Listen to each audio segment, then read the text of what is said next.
Our story today begins with a sword being swung upward. A knight passes by another guy on foot, landing a sword strike on his arm with a single movement. The boy, shocked, hears someone calling his name, and that someone is our protagonist, Chris. He hears his name again, but this time in a louder voice, and then he wakes up. It was all a dream. The MC was sleeping. Royce, who had called him, asked if he was having the same dream again. Chris replies yes, it's the same awful dream every time. Someone further ahead starts laughing. A boy cosplaying as Kakashi asks if he lost his arm in the dream again. Chris gets annoyed and tells him to mind his own business, but the boy just jokes about the MC, and we realize he already doesn't have an arm. The one laughing seems to be a merchant, who is their client, and the MC says no sane person would try to attack them just to rob him. He asks Royce to confirm what he said, and Royce nods in agreement with the MC's statement. In the very next moment, as if to prove him wrong, someone shows up and tells them to hand over everything they've got. The boy driving the cart approaches the bandits like they're friends, and the MC wonders if he's some kind of infiltrator in their group. He turns to the merchants and demands an explanation, and one of them, nervous, says he didn't know anything. He had a mercenary badge. He quickly shows the badge on his cloak, so they wouldn't feel betrayed by their clients. This irritates Chris, and he looks at Royce, who decides to take the lead. He steps forward and introduces himself as the mercenary Royce, saying he would pay them well if they just let them go. His name seems well known, so much that one of them says he's that Royce. Chris then wonders if using his name would help them get out of there. Unfortunately,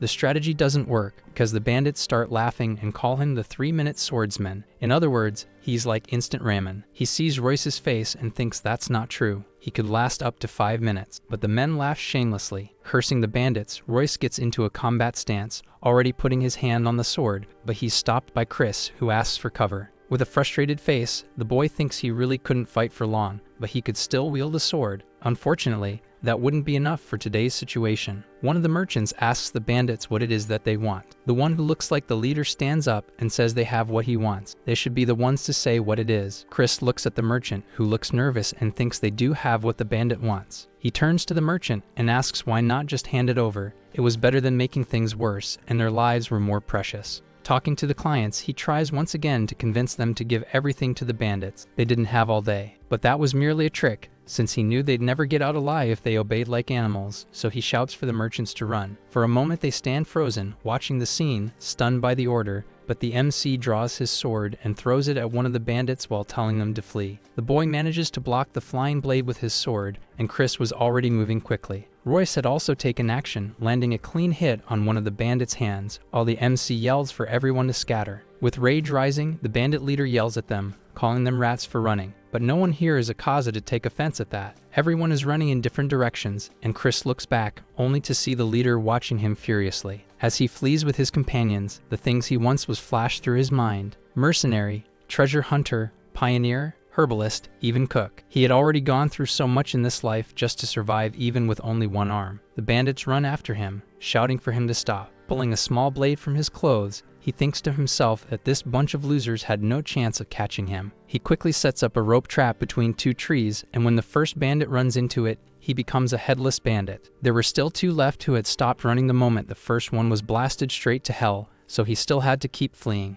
After what was basically a massacre, several of the bandits were eliminated in various ways. We even see a pinhead cosplay from Hellraiser. There's still one left, exhausted and gasping, who finally succumbs to the poison cloud he was in. Lying on the ground, the MC observed what he had done, trying to catch his breath. He says things ended there by sheer luck. He had nowhere else to go, since behind him was nothing but a cliff. Looking around, he tries to see where the bandit leader had gone and theorizes that he might have chosen to chase the merchants instead of him. Almost fully recovered, all the MC wishes for is that Royce is safe. Someone yells that everyone is dead, and the voice makes Chris shiver in fear. Standing in front of him is the bandit leader, smiling in a terrifying way and saying he likes to play with poisons. Stammering, the MC says yes, but wonders why he was unscathed in the middle of that poison cloud. It was shocking. Why would a monster like that guy go after mere merchants trying to travel from one city to another? Something round is thrown next to the protagonist, something with long black hair. He looks to the side while the bandit leader says his friend was tough to deal with, and Chris is speechless, staring at it.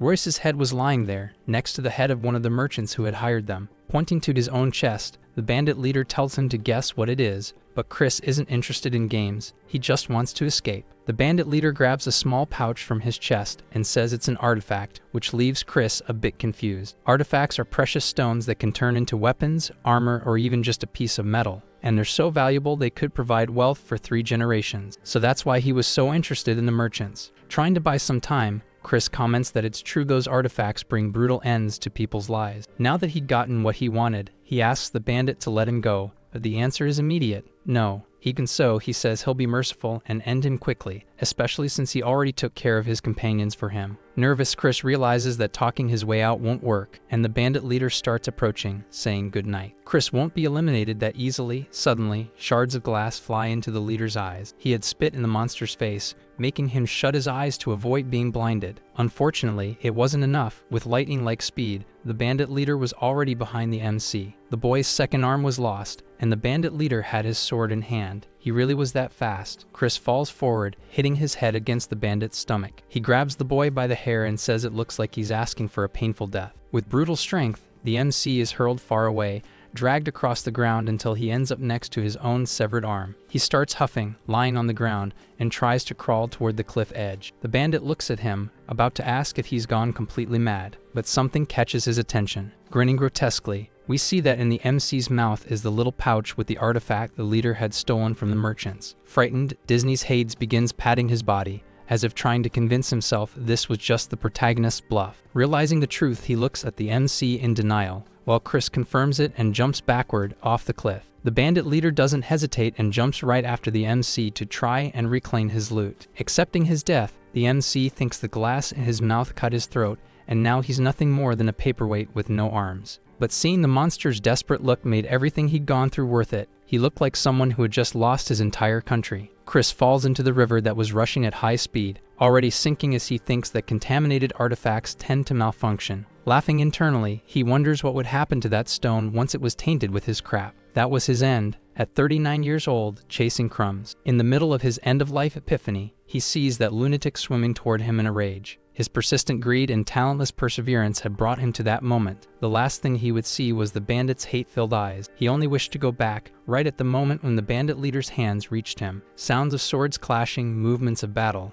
and then a pair of yellow eyes open. Looking around, Chris is confused by the scene surrounding him. As if trying to get his bearings, he looks at his arm, and now it was there. His right arm hadn't been lost. Not yet. He feels like he's in that dream again, the day he had his first and last battle as a soldier, at the age of 15. Seeing this right after his death was somewhat traumatizing, but it all felt too vivid, even for a dream he'd seen so many times. The battle was intense, and the cavalry was charging toward the boy's army. That knight who sealed his fate was approaching at high speed, and all the MC wanted was to dodge that strike. But even in his dreams, he felt frozen by that scene. Nothing would change, and he would lose his arm again. Clenching his fists, he wonders if the pain would be as vivid as the first time, and once again the sword is swung upward, aiming for his arm. Closing his eyes, the MC only wishes it to be painless, but when the sword passes, it misses. He had ducked before the cut. Confused, he makes a strange face for having acted differently this time. The knight looks back, also confused by what just happened. Kneeling on the ground, Chris wonders if he had managed to dodge, and at that moment, the knight is struck in the head by an arrow. A system screen, because of course,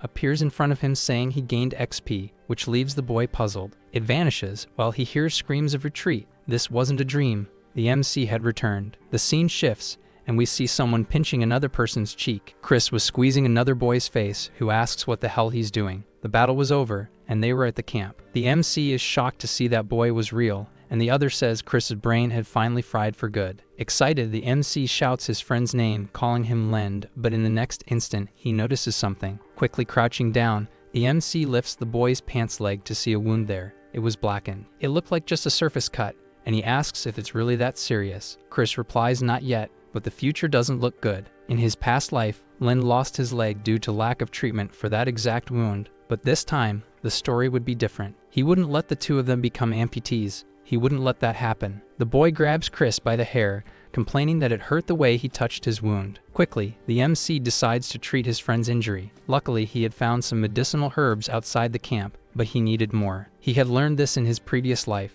Treating wounds with herbs right after the injury was crucial for healing. For now, this would have to work. Seeing the MC finishing the bandages, Lind is impressed to see he could perform first aid. He's grateful, but the MC thinks it was nothing. When he lost his arm in his previous life, Lind had been much more devoted and caring toward him than he was being now, even without knowing how to treat him. Chris feels indebted to his friend. That was the main reason he was acting this way. Someone enters the tent and grabs everyone's attention, and they fall silent to hear what the person has to say. The commander of that unit had been eliminated, and because of that, the remaining soldiers would be transferred to the 7th Infantry. Now they would begin training without a regiment, and there's a very bearded guy sharpening an axe. It's simply impossible to guess his age. He calls out to an older boy, who immediately responds and says he'll be temporarily in charge of that group. One of the boys gets excited to hear that they'll be without a regiment, even if temporarily. The MC sees this and thinks he's being naive to think that way, because having no regiment meant becoming a human shield for the others. In 10 days, the next battle would take place, so they still had a lot to do. Chris calls out to Lind, but at that moment, he was asleep. As injured as he was, no one would disturb him, so the MC prefers to let him keep resting. At that moment, he had work to do.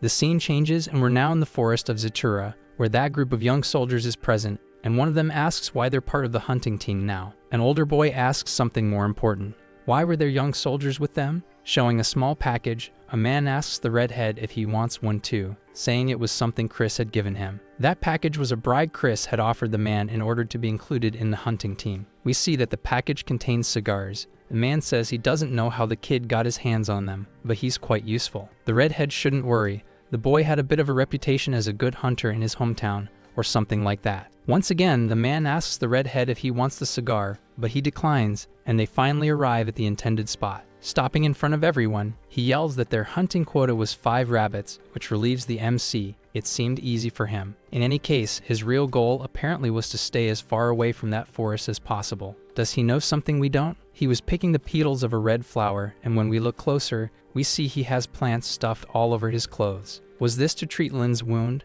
The system pops up saying he gained XP, and he immediately slaps himself across the face. Annoyed and teary-eyed from the slap, he yells at the system. Feeling frustrated, he doesn't seem satisfied with the artifact that not only sent him back to the past, but also talks inside his head. He had heard about the reputation of these things, but this was even more impressive than he imagined. Remembering the bandit leader, he wonders what that man knew to be so desperate for that stone, but he puts the thought aside. It wasn't the time. It would take a while before he could unlock the full potential of that thing. A bee flies past the MC, and he shifts his focus to it, thinking he had other things to do for now. He watches the insect get caught in a spider's web and is impressed. This was his lucky day. He had found a honey spider. Catching it with his hands, he remarks that they're so popular it's almost impossible to find one, but not in this timeline. He's glad he came out there, no pun intended, and walks up to the bee, watching and thinking. It'd be nice if he could get some honey too, so he frees the bee by unraveling the web that held it. Falling to the ground, he sees the freed bee fly past him,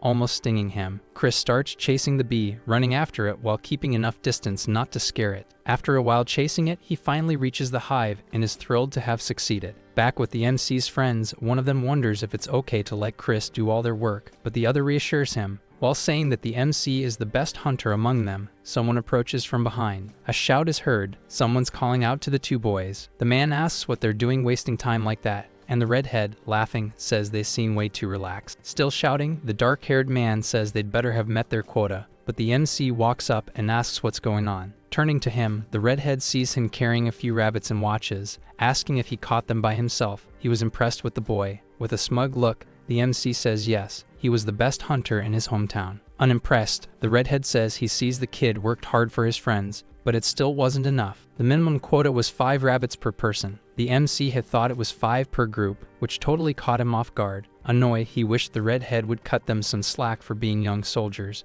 but the man was already calling them back to camp. Nervous, the other boy asks what they're going to do, and the MC starts thinking. Booger, Digo, and Axe. Those 3 were part of his group. If the quota was 5 rabbits per person, then he was still far below what was needed. Setting a trap wouldn't help him catch more in time. Maybe the only way to avoid punishment for not meeting the quota was to catch a deer, an animal that could even earn them favor with the nobles. Determined, the MC thinks he'll make an irresistible proposal to his superiors. The 2 adults say that's enough for today. They should pack up even though they didn't meet their quota. They would be lightly penalized for this failure upon returning, and the boy asks if that was serious. With a scary look, the redhead says yes, they'll be punished fairly according to the law. The blonde boy gets sad, though not that sad, and the adults tell them to bring the rabbits they caught. Raising a finger, Chris calls the attention of his superior, who looks back to see what he wants. Confidently, the boy says he wants to make an irresistible offer, but he's immediately rejected. The guy didn't even hesitate to say no to the MC. Night falls, and we see Chris with one of his friends in a clearing. The blonde asks if he's really sure he can catch a deer like that. A flower called Red Horn was in front of them. According to the boy, that was the only thing deer would eat. Booger then asks if that's why he was collecting those herbs earlier, and the boy confirms that yes, it was. The two of them stand still, watching to see if anything happens. Suspicious, Booger looks at Chris and tells him to stop fooling around. That irritates Chris a bit, since he was making noise, and deer were extremely sensitive creatures. It was messing things up. The boy's stomach growls, and he says he hopes they at least have something to eat after they catch it. Even more annoyed, Chris thinks that's exactly why they're there, until he sees something that catches his attention. Before the other boy can complain again, the MC covers his mouth to shut him up. Whispering, he gets Booger's attention and tells him to get ready for a feast as a white deer with red antlers appears. The deer leaps toward the herb, and at that moment Chris braces his foot on the ground. He lifts a stone behind him and gets ready to throw. It should be easy, since he already had experience hunting with rock. With a quick motion, the stone flies at high speed from his hand. His aim was perfect. It hit the animal right on the temple, but it didn't seem strong enough. A system message appears saying his throwing skill was still level 1. The deer starts fleeing at full speed, and the boy is furious with himself, thinking he couldn't even take it down with his left hand. Chasing after the deer, he remembers his body still wasn't fully developed. He wasn't strong enough at this age. Shouting, he calls out to Diggo and Axe. The other two boys appear in front of the deer, blocking its path. Chris is satisfied to see that they're all following his lead. The animal jumps away from the boys, but that doesn't worry the MC. At that point, it was the soldier's job. He had only guided it to them. We cut back to earlier that same afternoon, and someone asks what the plan was, to which he says it's a guided hunt. Confused, the redhead asks what that even means. Chris explains that he doesn't have the proper tools to hunt the animal, so he'll need his friend's help to guide it to the right place. The boys seem nervous about this plan. Diggo even swallows hard after hearing the idea. All the redhead wanted to know was whether he'd be building a trap, and Chris says yes, but there was still something else they had to worry about. Bowing, he says he'll also need the help of the adult. In this hunt, the redhead would be crucial to the plan's success. Pointing to the markings on the ground, he asks if he should wait there. Chris says yes, with his help, they'd succeed in this mission, and he gives his word on that. The deer was running exactly where the MC intended, toward the rope trap held by the adult. With impressive strength, the deer breaks through the ropes, but not without its speed being reduced by the two men holding on. The redhead manages to stay on his feet as the deer falls to the ground, but the other one wasn't so lucky. He faceplants. Thinking they might lose the prey, the redhead starts yelling at the other one, calling him an idiot. But someone grabs a rock nearby. Chris was already there, rock in hand, aiming right at the animal's head, and with a single blow, they finish the hunt, and the system announces he gained XP. The four boys were gathered around a campfire, with the dead deer nearby. They stare at a piece of it roasting, drooling. One of them asked if they could really eat that, as the huge piece of meat sizzled in the flames. One of the adults said they had captured a red antler, so they could eat an entire leg if they wanted. Booger asked what was so special about it. For them, mere soldiers, it was useless. But for the nobles, it was an excellent aphrodisiac they loved and always wanted more of. They were quite excited about the reward they'd get for it, but the redhead was looking the other way. Approaching the MC, he said the boy had been pretty impressive. He thanked the compliment, but said he couldn't have done it without the help of the other two. The redhead was about to ask why he wasn't eating, but changed the question to ask what he had in his hands. Chris replied that they were beetles he had found in the forest. After being dehydrated, they became a natural seasoning that could be added to meat. Handing over the seasoned meat, he told everyone there to give it a try, and Booger was the first to taste it. The new flavor quickly shocked his brain, and the redhead said it was actually better than he expected. Chris said it wasn't comparable to a professional kitchen, but it did the job of making the meat tastier. The boys were thrilled with the new flavor and ate as much as they could. Still chewing, the redhead asked if the MC's name was Chris, to which he confirmed. Then he said the boy had done a good job and was excused from night watch. He thanked him and went to rest. That really made him happy. The next day arrived and Lion finally woke up, stretching happily because he hadn't slept that well in a long time. Something caught his attention. It was the other four boys. Lind asked if they were heading out somewhere, but Chris said they were coming back. Curious, he asked if they had gone hunting while he slept and thought he must have slept longer than he realized. The MC then explained that it was because of the herbs he had used to treat his wound and checked the boy's leg, thinking it looked much better now. All the problems Lind had faced in his past life had come from the infection, not the wound itself, so that was already great news for the MC. He asked Lind how the deer meat was, but in the next moment, shouting and swearing could be heard. Someone outside was yelling furiously to catch and eliminate them. Looking back, Chris asked what was going on, and the chapter finally ended. A large pot had been knocked over, and the food inside was on the ground. What a waste. Several dogs were terrorizing the soldiers' camp, and they were using archers against them, trying to take them down. The dogs were barking furiously, and the soldiers started fighting among themselves for wasting arrows on them. The argument started to get out of control. Some wanted to shoot the dogs, and others wanted to try another strategy, but Chris just watched the situation. Linda asked what was happening, and the MC replied that the wild dogs were out of control. He was a bit confused because looking at the dogs, they seemed more drugged than wild. One of them looked like it was having a laughing fit. The MC thought to himself that those dogs had always been a headache anyway. Even so, the boy got excited and called Lin to go catch the dogs when someone appeared behind him asking if he was really going to do that. It was the redhead, commenting that those creatures were really troublesome and could destroy the soldiers' morale if they kept lingering. Confidently, the redhead asked if the MC was going to take care of the dogs, and the boy said yes. He found the MC quite brave for volunteering to do that job and said he was impressed with his attitude. Walking away from the boys, he said he looked forward to seeing the boy's skills in this task. Lind asked the MC who he was. The MC couldn't say for sure. He just said he thought the guy was a soldier, since he had been with the boys the day before during the hunt. Lin changed the subject and asked the MC what the plan was, and he answered that he was going to set a trap, already reaching into his pocket. In disbelief, his friend said he had already claimed traps wouldn't work, but Chris said this particular one would. Opening the little box on his waist, we see that the spider he had caught was still in there. It even looked like it was sleeping. It was time to put her to work. As they walk through the camp, Lind asks the MC why he volunteered for this, and he replies that he doesn't know, but it might be good for him. If they succeed, maybe they could help them with something else, which makes Lind think it sounds tempting. But Chris had another goal, finding more herbs. Someone appears in front of them, drawing their attention, and one of the boys says he thinks he found what he was looking for. With one of the leaves in hand, Lind looks at it and says it just looks like weeds. That was exactly what the MC was looking for, a herb called dog drug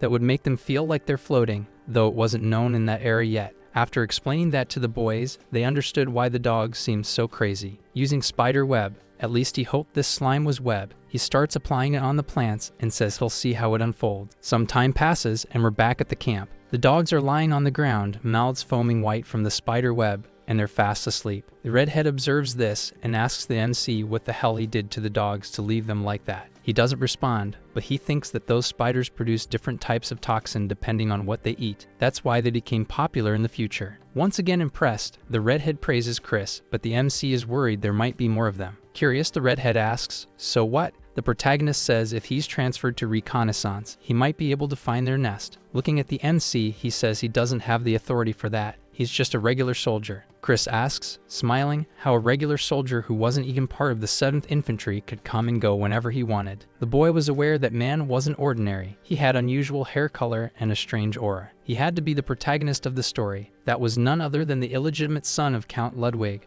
who would later inherit his lands and titles, Håkon Ludwig. The smile that follows that statement is a little creepy, but the mood soon shifts. Accepting the MC's proposal, he says he'll make an exception for the MC because he's proving himself very capable. Even so, he makes it clear the boy has to show he's capable of being part of Reconnaissance and must follow through with what he said he'd do. In a new scene, we see the boys chasing after one of the wild dogs. One of the boys yells to him, asking if they're not too far from camp. Wouldn't that cause trouble for them? While running, Chris reassures him, saying it's fine. They're still close to the border and everything is okay. He apologizes to Diggo for acting like a leader, but the boy says he fully trusts his leadership. He doesn't need to worry about that. Accepting the boy's words, he then gives the command to move forward and enjoy the feast in front of them. In the next moment, a sound startles the protagonist. He lets go of a rope he had in his hand and immediately stops running. Diggo asks if he heard that, and Chris asks what the hell that sound was. Watching carefully, the MC thinks they found the dogs, but there was one more person there. A man was playing some kind of flute nearby. He was wearing the enemy's uniform, and Chris wonders if he was part of their reconnaissance unit. Wild dogs and a man with some kind of flute. Was he the one sending the dogs into their camp? He calls out to Diggo and Axe and asks if they've ever killed a man before in their lives. Diggo says only once and starts sweating nervously. That probably happened during their last battle, so Chris says it's time to get ready. The boys observe the enemy with as much caution as possible, trying not to attract attention. Curious, Chris asks Diggo if he sees anything unusual, but the boy says the man hasn't moved yet. He asks where Axe is. He was hiding somewhere else, already with his axes in hand. Chris says it's time to move. The enemy was still blowing his whistle. Now he realizes it's actually a dog whistle. One of those humans can't hear. Completely distracted, the man mumbles to himself, telling the dogs to move, and doesn't notice people approaching. Digo was already at his side, swinging his spear horizontally to strike his head. At the last second, the enemy notices Digo's movement. He quickly pulled away, making the boy miss his strike and hit a tree with such force that it was sliced in half in an instant. Kneeling and looking at Digo,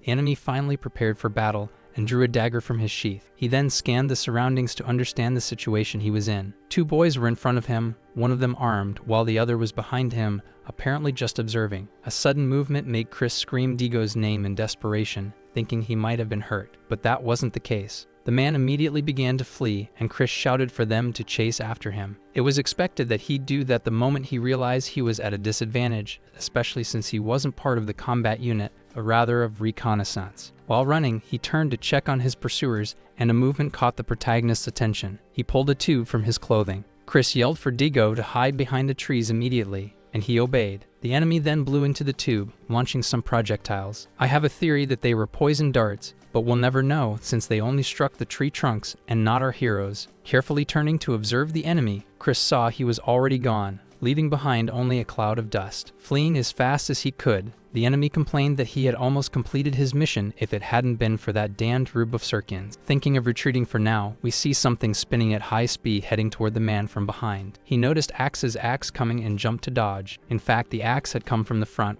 where Axe was already waiting for him to arrive. Too late, the man in red realized the trap laid out right in front of him, the honey spider's web. That thread was unbelievably strong, striking his face and knocking him flat on his back. Axe approached and said they had finally caught him. He started screaming, but without any mercy, Axe silenced the enemy with a single blow from his axe. All the blood that splattered shocked the other two boys. Digo then asked the MC how he knew the enemy would take that path. The answer was simple. He knew that was the fastest route to the enemy camp, and he congratulated Axe on his work. Now it was time to deal with the wild dogs. Chris grabbed the whistle from the man's clothing to use against that nuisance. Using the whistle to distract the dogs, the boys began to eliminate the ones that were closest. Others managed to escape, and Digo asked about them, concerned they might return to the camp, but the MC said that now that the alpha was dead, things would be fine. Some of the defeated dogs had strange markings. They weren't the ones the boys had taken down. Falling backward, Chris was startled by something in front of him. The other two boys were also shocked, though their reactions were much milder than Chris's. A gray, scratched-up dog stood right in front of them.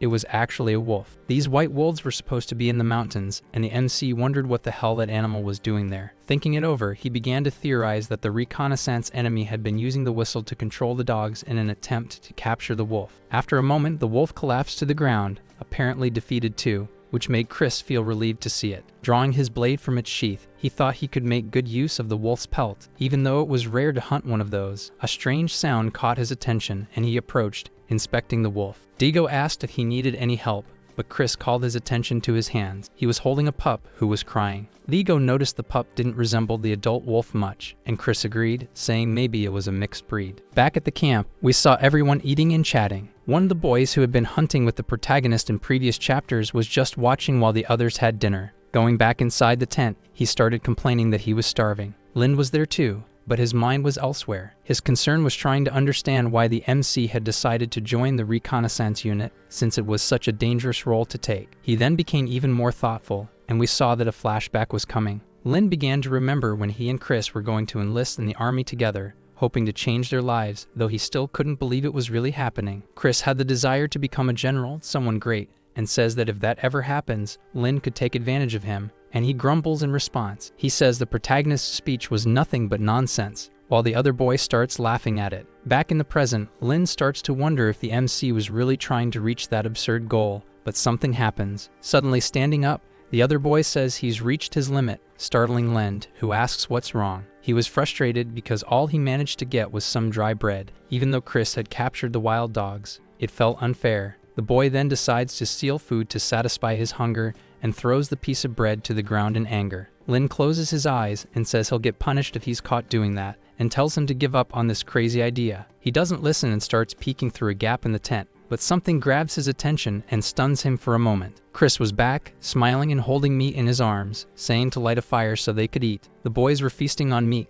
and Chris tells them to take it easy. Lin asks why he's not eating, and he says he already ate. Looking at Digo and Axe, they don't seem to agree with the MC, since they're still enjoying the food too. He then decides to continue without eating and tells them to enjoy, but one of them says someone is watching them from behind. Looking back, they begin to wonder what they should do with that guy. Lin comments that he just looks hungry, and Digo suggests inviting him to eat. Chris asks if they're really okay with that. None of them oppose the idea of inviting him to eat. They say if they were in his position, they'd want to be invited too. Chris agrees and says it's best to call him quickly before the boys devour everything and leave nothing behind. The man, who looks more like a boy, apologizes for his smell, saying he was working in the pig pens, and Chris finds it interesting that there are pigs there. Lind explains that pigs aren't for them, they're regular soldiers. To eat something like that, you'd have to be at least a commander. That makes the MC think, as he considers the possibility of getting a bit of pig milk for himself, while the other boy looks down. He says he has some friends at his camp who haven't eaten yet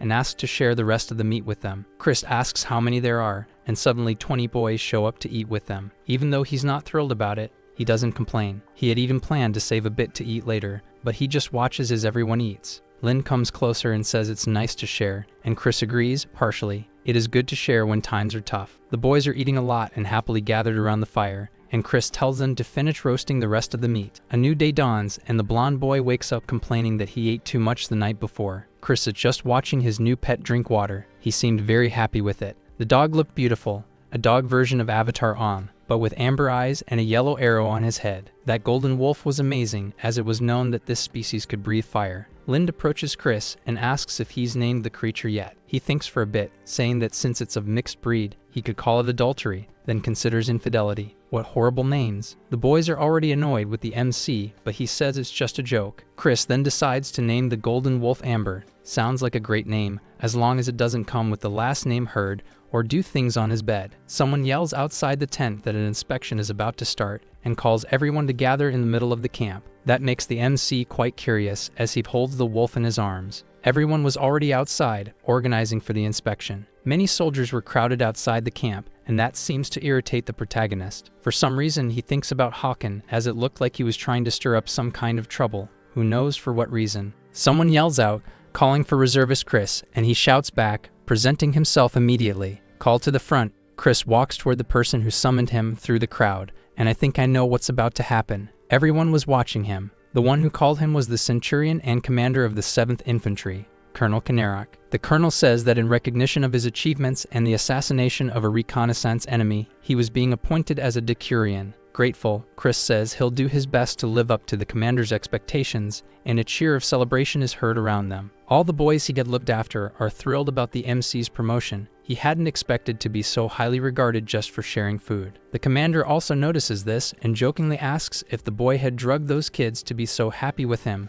though he himself was the one drunk. Embarrassed, the boy lets out a light laugh and says they're just his friends, to which the commander replies that he finds that pretty cool. Still, he begins to feel a strange gaze on him, and the MC turns to see who's staring at him. The adult infantry soldiers were quite envious of him, and other decurions were already jealous. He'd have to be careful around those people. The scene changes, and we see Amber with him. The MC pets her head and starts thinking about the envious adults, trying to feel some empathy for them. Digo approaches him and asks if he can call him Sir, which brings a smug smile to his face. Being called Sir was pretty cool. In the end, he turns to the boy and says there's no need for things to get weird between them. Either way, it was time for them to get ready. Digo asks for what, and he says it was time to begin reconnaissance. The boys had already been walking for quite a while. Complaining, Digo asks how long they'd been walking. The blonde boy says it must have been 10 hours by now, but the MC thinks to himself it had only been 4. Someone calls out to the MC as Decurion, and he turns around while the person asks how it feels to command his own men. The one behind him was the redhead, Hawken. He seemed excited to see Chris. Chris thanks the redhead for having valued him that way, but Hawken asks if he's aware of the risks of being in reconnaissance. Looking at that group of kids, Hawken asks the MC if he's not worried about their safety. Confident, the MC says there's no need to worry. They wouldn't die so easily. Hawken steps closer and says he hopes not. He'd be very disappointed if Chris died so soon. Recalling his past life, the MC remembers he was known as the Guillotine for having killed his own brother, but he wasn't a threat just yet. They seem to have arrived at the intended location, and Digo says he thinks they've made it. What lay before them was none other than a swamp. The blonde boy sits down, while the others begin rummaging through their bags in search of food. Chris pulls out a honeycomb from his bag and offers it to the others, though they don't recognize it at first. Digo says it's the honey Chris had collected the day they hunted the red-antlered deer. Chris kneels before the swamp and starts rolling up his sleeves, There was something in there he really wanted. He sticks his arm into the swamp up to his shoulder, searching for something until he finds it. Pulling out a strange herb from the swamp, he calls it Dirty Herb, an essential component for his final plan. They return to the camp. Lin sits down, complaining of exhaustion, and the blonde boy says they had fixed the tent's roof. Amber was sleeping, and someone asks where Chris is. He was heading toward a tent guarded by 2 soldiers. His path is immediately blocked, but he introduces himself and says he was there to report to Colonel Kanerok. Even so, he's not let through right away, so he starts observing the soldier's face, which wore a very odd expression. In the next moment, the man sneezes, sending all his saliva straight into the MC's face. The man simply apologizes. He starts laughing and once again apologizes to the boy, sarcastically mentioning the fact that he's a Decurion now, which stuns Chris for a moment. The guard asks if he's okay, but before answering, Chris thinks to himself that discipline is lacking in this place. His response isn't verbal. He kicks the man in the shin, and as the soldier bends down in pain, the MC's knee goes straight into his nose. Lying on the ground, the soldier is left speechless, and the protagonist crouches down to speak to him. He tells him to take that as a lesson, and that if he doesn't make the same mistake again, his life will be safe, at least for now. The other guard approaches with his spear in hand and asks the MC what he just said with a hateful look. Before he can use the weapon against the boy, the MC grabs the handle and tells him to stop. What he's doing is mutiny. The guard is startled and seems ready to act, but someone places a hand on his shoulder and tells him to stop. Another guard says he wouldn't want to lose his life over mutiny. That was Decurion Fettel. Just as the guard is about to complain, Fettel cuts him off and orders him to take the unconscious one away immediately. The 2 leave, and the other Decurion asks the MC if he heard his name, to which the boy confirms. Smiling kindly, he says he imagines the MC is there to give a report, and he talks about the hill and the swamp near them. Looking at a map the MC gave him, Fettel says it's the best information they've received in a long time, which makes the MC happy. Curious, Chris asks why Fettel is in charge of that geographic area. Shouldn't that be the colonel's job? Fettel responds by asking if the MC knew why the colonel reeked of alcohol at his own promotion ceremony, but he doesn't answer. He then continues, saying that the colonel used to be the knight of Baron Lorando. Chris, curious, asks why such a noble knight had ended up rotting in that place. Fettel replies that he got too close to the lord's wife, which shocks the boy. Chris thinks it's absurd, and Fettel explains that's why he was demoted to a regular soldier. The colonel, who was their commander, had planned to die in that place. The lifeless look in Fettel's eyes shows he wasn't happy saying that. The scene shifts, and we see the protagonist running at full speed, thinking he had just discovered why the 7th Infantry was destroyed in the past. The one who should have taken care of the troops neglected them due to a lack of will to live. He had given up on his life,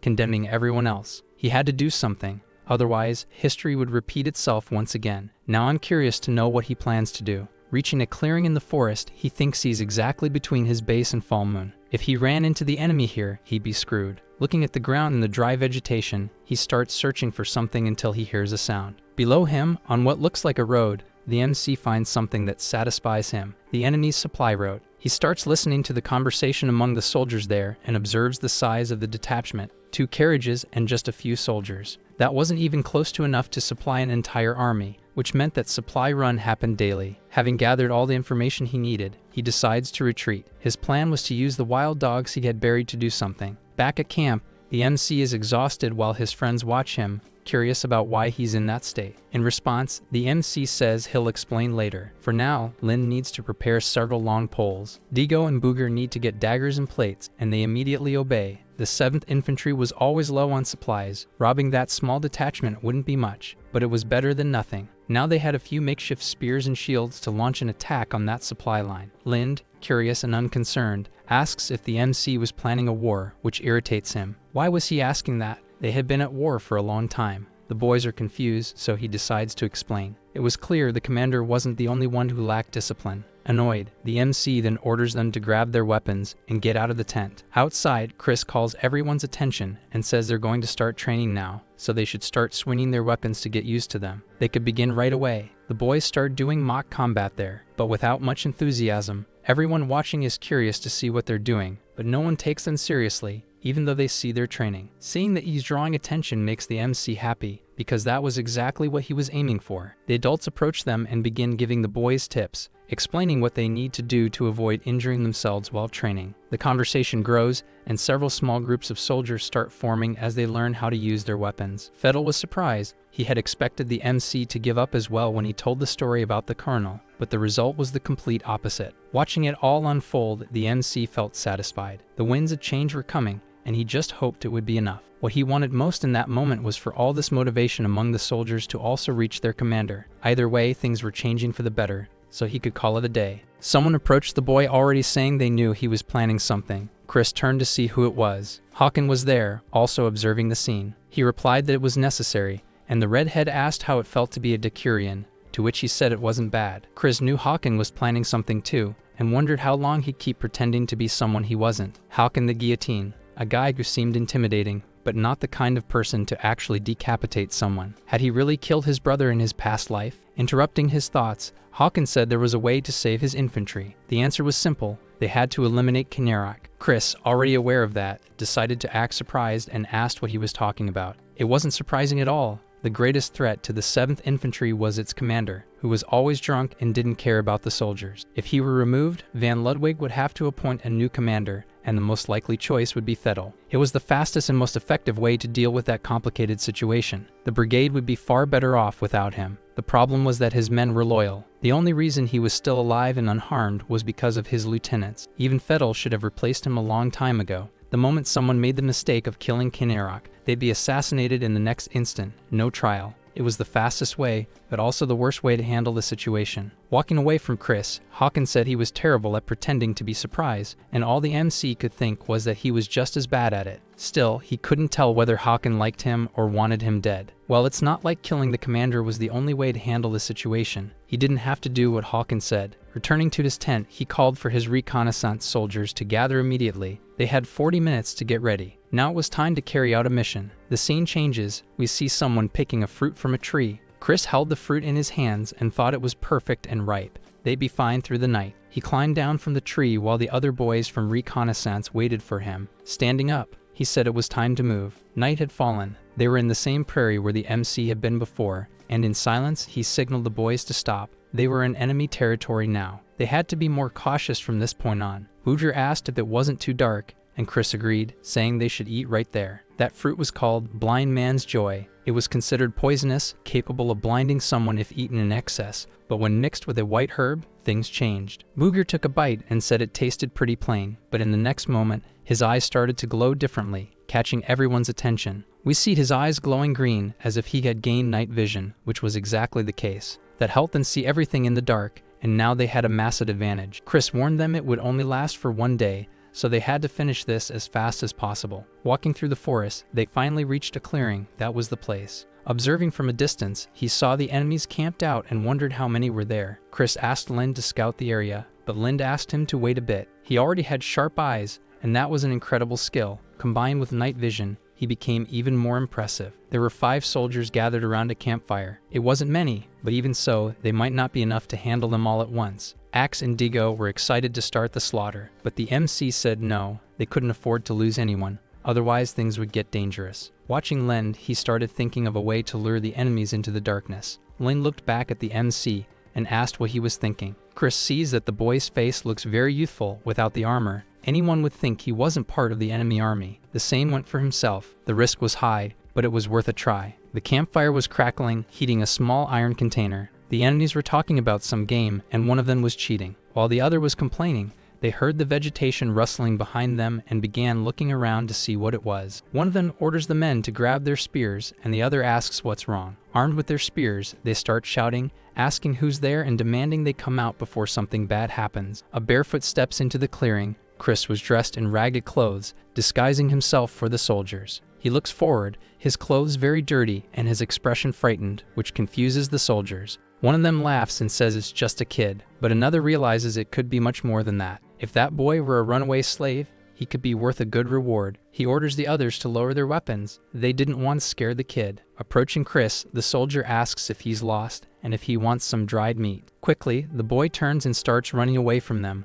while the soldier calls another to go after him. Turning around to observe with his night vision, Chris sees that only 2 of the 5 soldiers were chasing him. He falls to the ground after tripping on something and looks at his knee, which appears to be slightly scraped. The 2 soldiers finally catch up to him and seem to be inwardly celebrating capturing the boy, despite panting from exhaustion. With a sinister expression, the one who seemed to be the leader tells him there's no need to run. He hadn't heard him. He starts trying to convince the MC to stop wasting energy and go back to where they were when he glances to the side. The soldier notices the flying axe behind him too late. It strikes him directly in the back. Startled, the other soldier lets out a cry, but Digo was already behind him with a spear at the ready, prepared to take him out too. Surrounded by the boys, the soldier asks who they are. Likely it was too dark for him to see their enemy armor. Back at their clearing, one of the men wonders why his comrades were taking so long if it was just a child, and decides to go see what happened. They quickly hear a noise that draws their attention. Looking back, they see someone approaching with impressive speed.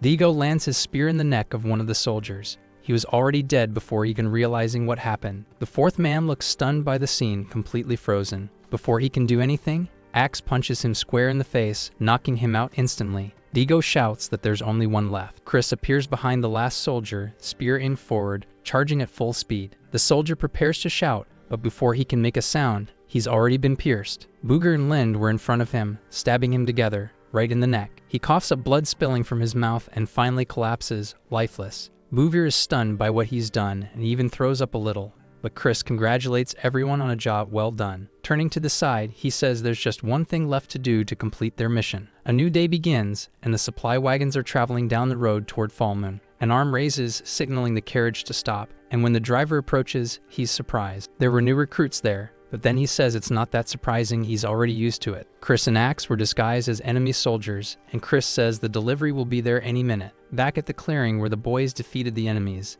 an investigation was underway. Ashes, signs of battle, and also some bloodstains. Someone yells for the commander, the bald man who was scanning the ground for clues. He approaches the area and sees the bodies of the soldiers who were eliminated the previous night. Filled with rage, he curses out the Sirkins, calling them bastards, and then we cut back to the MC's camp. A beam of light begins to irritate the commander's vision, and he opens his eyes among the bottles of alcohol around him. Something catches his attention, and he gets up, hearing a sound he can't immediately recognize. Stepping out of his tent, he sees several soldiers training. Some men were correcting their posture as they trained with dedication. Fettel approached the commander and asked if he had woken up. The man confirmed and said they were working hard today. The lieutenant said everyone there wanted to survive, which is why they were training. This didn't seem to please the commander, and he told them to stop. Fettel looked to the side, surprised by the man's reaction. Clearly irritated but trying his best to hide it, Fettel asked if he was going to forbid the men from training. Equally irritated, Commander Kanerok said they were low on supplies. Fettel agreed, even if he didn't want to. The 7th Infantry had been abandoned by the rest of the army. They were already at their limit,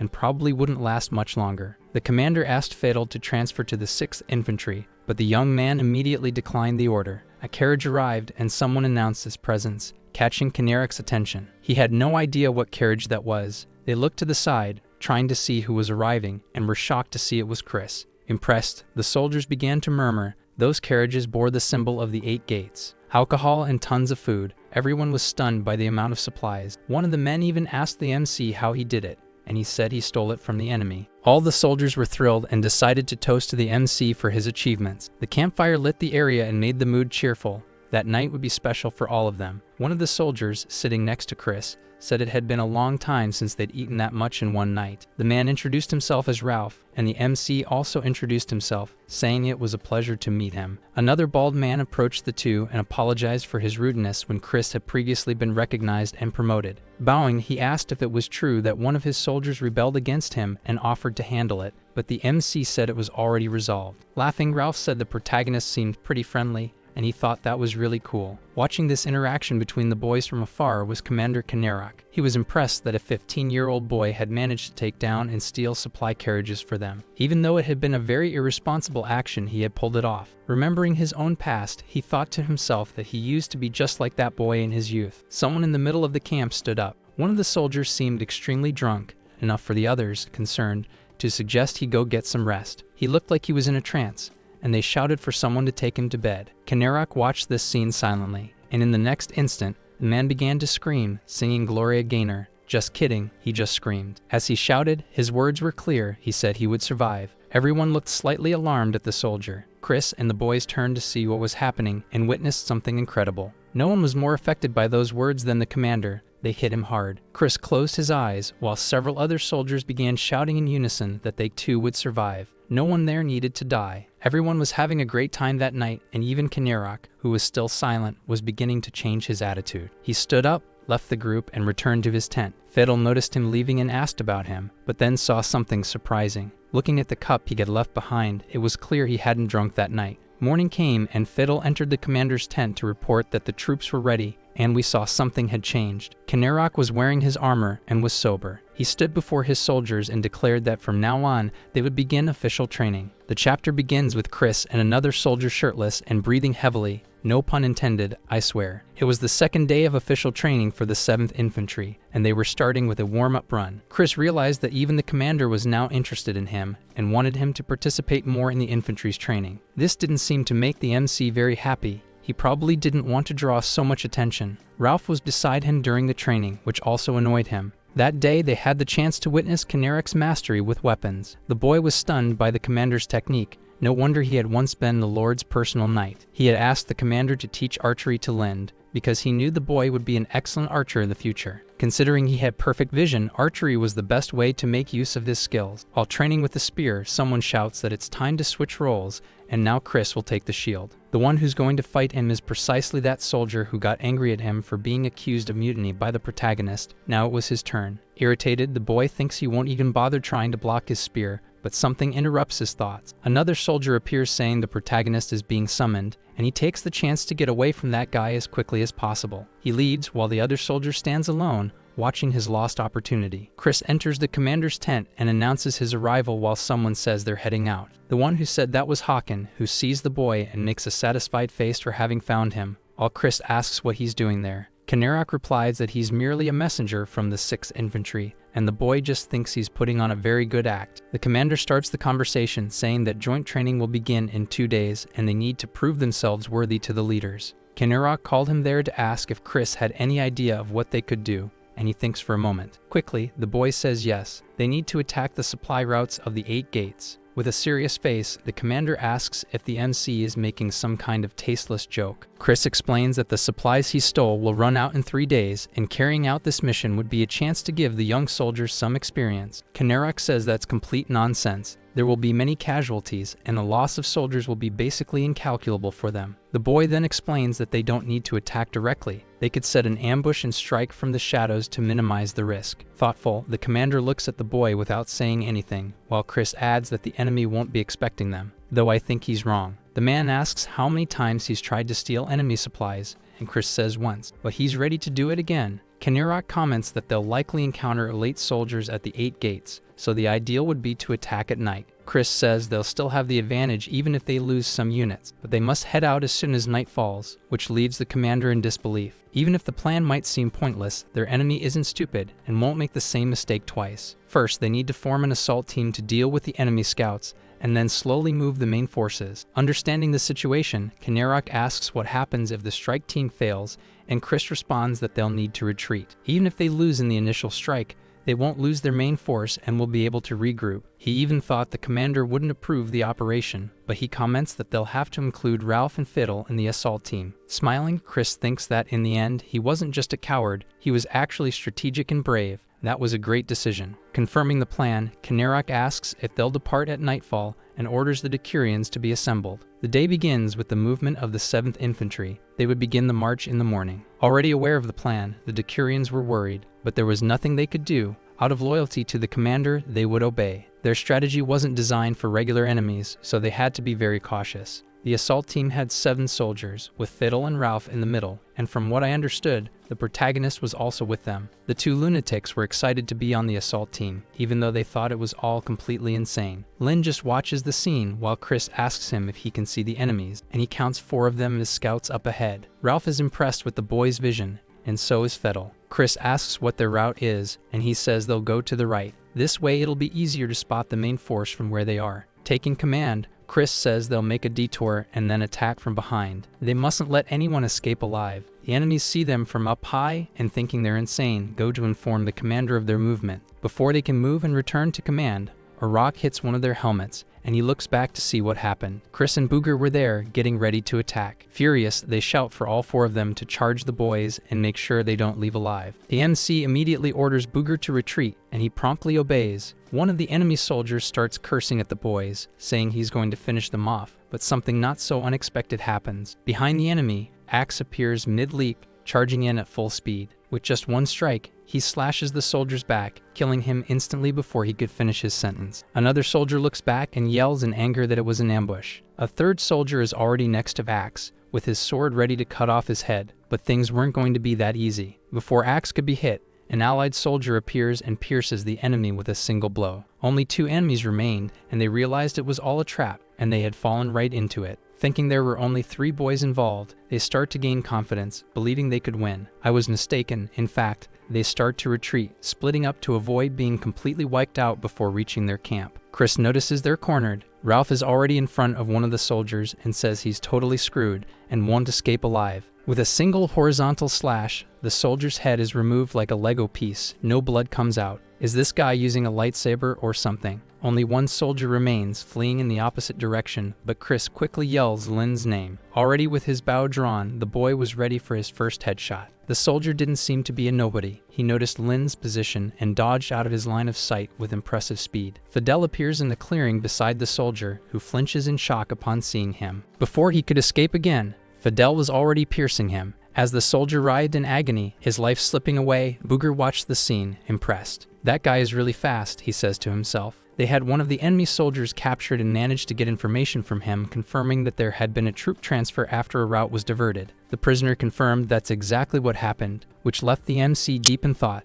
even though he knew it shouldn't interfere with his surprise attack. Someone suggests they should return now that the assault team's mission is over, but Chris says they still had work to do. He announces he has an order to give, and Booger immediately steps up, ready to obey. Chris says someone needs to go back and inform the main forces that the time to act has come. Now it was time to finish what they started, the boy says with a sinister grin on his face, which scares the other boys. The scene shifts, and we see the enemy camp, where the supply wagons have arrived. Chris removes his helmet, revealing he's disguised as an enemy soldier, and he's impressed he managed to make it that far. He's greeted by a bald man who asks if there was any trouble with their escort, since there were so few of them, but the MC says no. Still, Chris says they had to go through a supply audit, which makes the other soldier nervous as he asks what that even means. Calling on the soldiers, the bald man tells the MC they need to transport the supplies to the warehouse, pointing out its location. Curious, Chris asks what's in the tent next to the warehouse, and the bald man says that's the oil storage. The boy asks Lind if he had checked whether that info was true, and he confirms it. Thanking the bald man for his cooperation, Chris takes the chance to ask if the other bald guy with a scar on his mouth is the one in charge there. As the boys begin to walk away, the bald man decides to ask where they're from, saying he's never seen them before. Chris gets a bit nervous, and the other soldier repeats the question, clearly suspicious, but Digo is already ready to take him out. They manage to eliminate the bald man and hide his body inside one of the tents, and Chris tells everyone to get into position for the right moment. Ripping the tent fabric in a concealed spot, he tells them he'll give the signal to move soon. Slipping out quietly, he starts surveying the area carefully. The position he had chosen to hide wasn't bad. On the contrary, it was the best possible spot. He quickly throws a knife in his hand toward one of the guards. The throw is perfect, hitting the man square in the temple, and he falls sideways, lifeless, right in front of the bald commander. Furious, he yells that they're under attack, and now I understand what happened. The knight's target was the bald man, but the other soldier stepped in the way, ruining Chris's throw. That makes him extremely angry, and he runs off to hide. The system notifies him that his throwing mastery has increased to 16, but he doesn't know what that means, and doesn't care. He keeps running. He tells the system window to go away. I've come to realize this system is basically useless. Returning to the tent he was in before, he goes to the other side and opens it to see what's going on. A soldier passing by stops running to talk to him and asks what's wrong with his face. His expression looked weird, almost terrifying, but he says someone told him they were under attack. The soldier tells Chris to grab his weapon and get ready, and Chris wonders what's wrong with his face. He seemed mad about something. Shouting from the other side of the camp, the commander asks if they found the assassin yet. He's furious about the situation, An explosion erupts behind him, immediately sending several nearby soldiers to their graves and startling the scared bald man. He turns around while others shout at him in desperation. The general is completely baffled by the situation. A soldier approaches saying enemy forces are there, and in the next moment, we see what happened. Kinnerock is at the enemy camp, ordering the soldiers to advance into battle,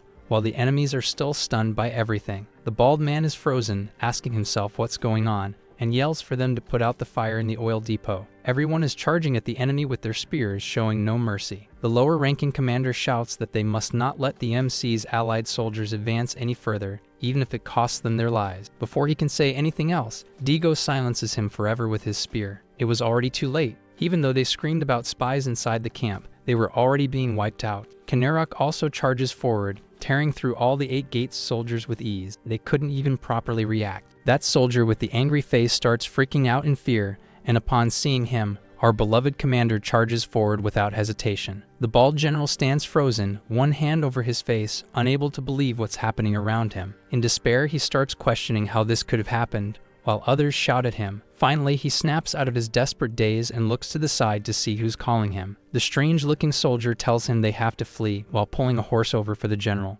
Looking around, Chris begins searching for the scared bald man. His defeat would seal the victory for their group. At last, he sees that the general is about to escape. Pulling out his knife, he asks where the hell he thinks he's going, and throws it in their direction. The knife hits the bald man in the back, making him lose his balance on the horse, but it still wasn't enough. Then something grazes past his head. The next instant, an arrow hits the general right in the center of the forehead, killing him instantly. Chris is startled by what he sees and turns to the side. Lind is standing there with his bow in hand, and he's impressed by his aim, ending the chapter. As night falls, we hear someone saying that this was the night they claimed victory. It was Kinnerock shouting, and the soldiers cheer in celebration. Everyone there is thrilled about the win, but Chris and Lind stay silent, just watching while the others talk about eating and drinking everything in sight. The MC isn't impressed at all by it, so he heads to bed, and the next morning, he wakes up wondering if he should go for a run. While doing his training, a thought crosses his mind, making him question a few things. The training he did hadn't triggered that system screen again. He starts remembering the times when it had appeared to him, and realizes his skills had improved thanks to the battles he fought. Now he was a different Chris. He had both of his hands, and everything was different.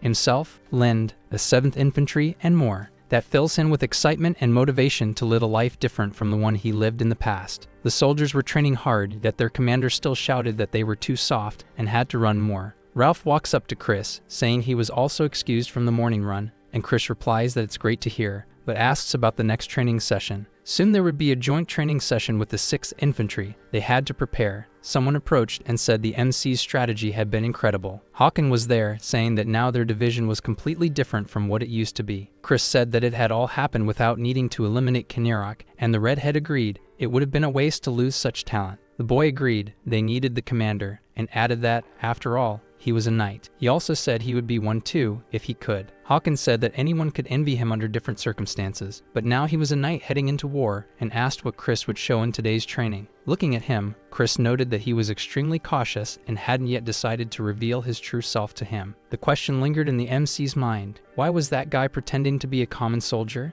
What was his goal in the end? Chris already had the answer. He was a bastard, and that's why he couldn't be a commander. That was why he avoided his father and brothers, yet sought out talented people. What the redhead wanted was to gain power by leading truly skilled individuals. Hawken left the MC's presence, and something caught Chris' attention. A possibility crossed his mind, turning his battle experience into experience points. What would happen if he did that? Decided, he looked at Hawken, who was walking away, and asked if he would accept a fight between the two of them. It was a great way to test if he could gain XP. It wouldn't hurt to try. Hawken turned to look at the boy while thinking he needed an opportunity to test his power in a safe environment. The scene changed, and they were in a clearing with only Hawken and the MC. The redhead had accepted his challenge. Watching cautiously, the boy began to prepare and asked if the redhead wasn't going to draw his sword. Smirking confidently, Hawken called the MC an arrogant brat. Adopting a killer aura, he said he was going on the offensive. The weight of that presence overwhelmed the protagonist, who felt oppressed by such a powerful display before him.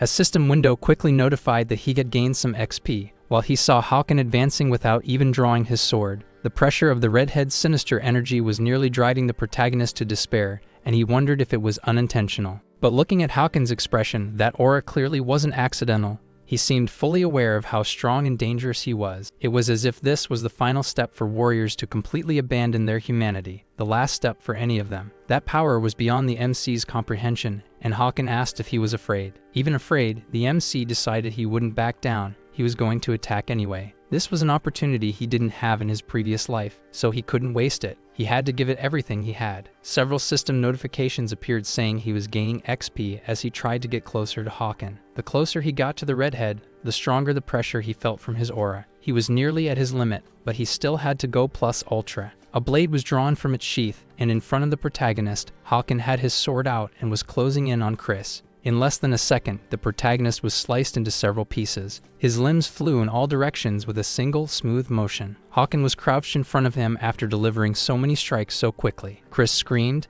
and the blade stopped less than an inch from his neck. Tapping the boy's forehead with his finger, the redhead told him to wake up and get up. Panicked, Chris looked at his untouched arms and wondered if it had all just been a hallucination. The boy asked what he had done to him, but the redhead gave him a vague answer. Hawken told him to keep being a regular soldier and a strategist. That was true wisdom, and Chris remembered he'd heard that phrase too many times. Many had told him to leave fighting to the talented, or that he was useless and should be a farmer instead of a swordsman. Shaking, the boy stood up and asked the redhead if it was already too late for him to pick up a spear. Hawken said he could train, but he would never become a knight. The system notified that the MC had reached the maximum XP possible, and he thought it was time to rest after such intense training. Switching to another perspective, one of the commanders was trying to confirm if the MC really wanted to be excused from today's joint training. Chris was still trying to recover from the fight with Hawken and begged for dismissal, while Hawken said he would have to report it anyway. He collapsed on the ground, still trembling, and curled up in his blankets. His wolf climbed on top of him, licking him as if he were hurt. The day after the training finally arrived, and it was raining heavily. 4 people were running through the rain. One of the camp guards complained,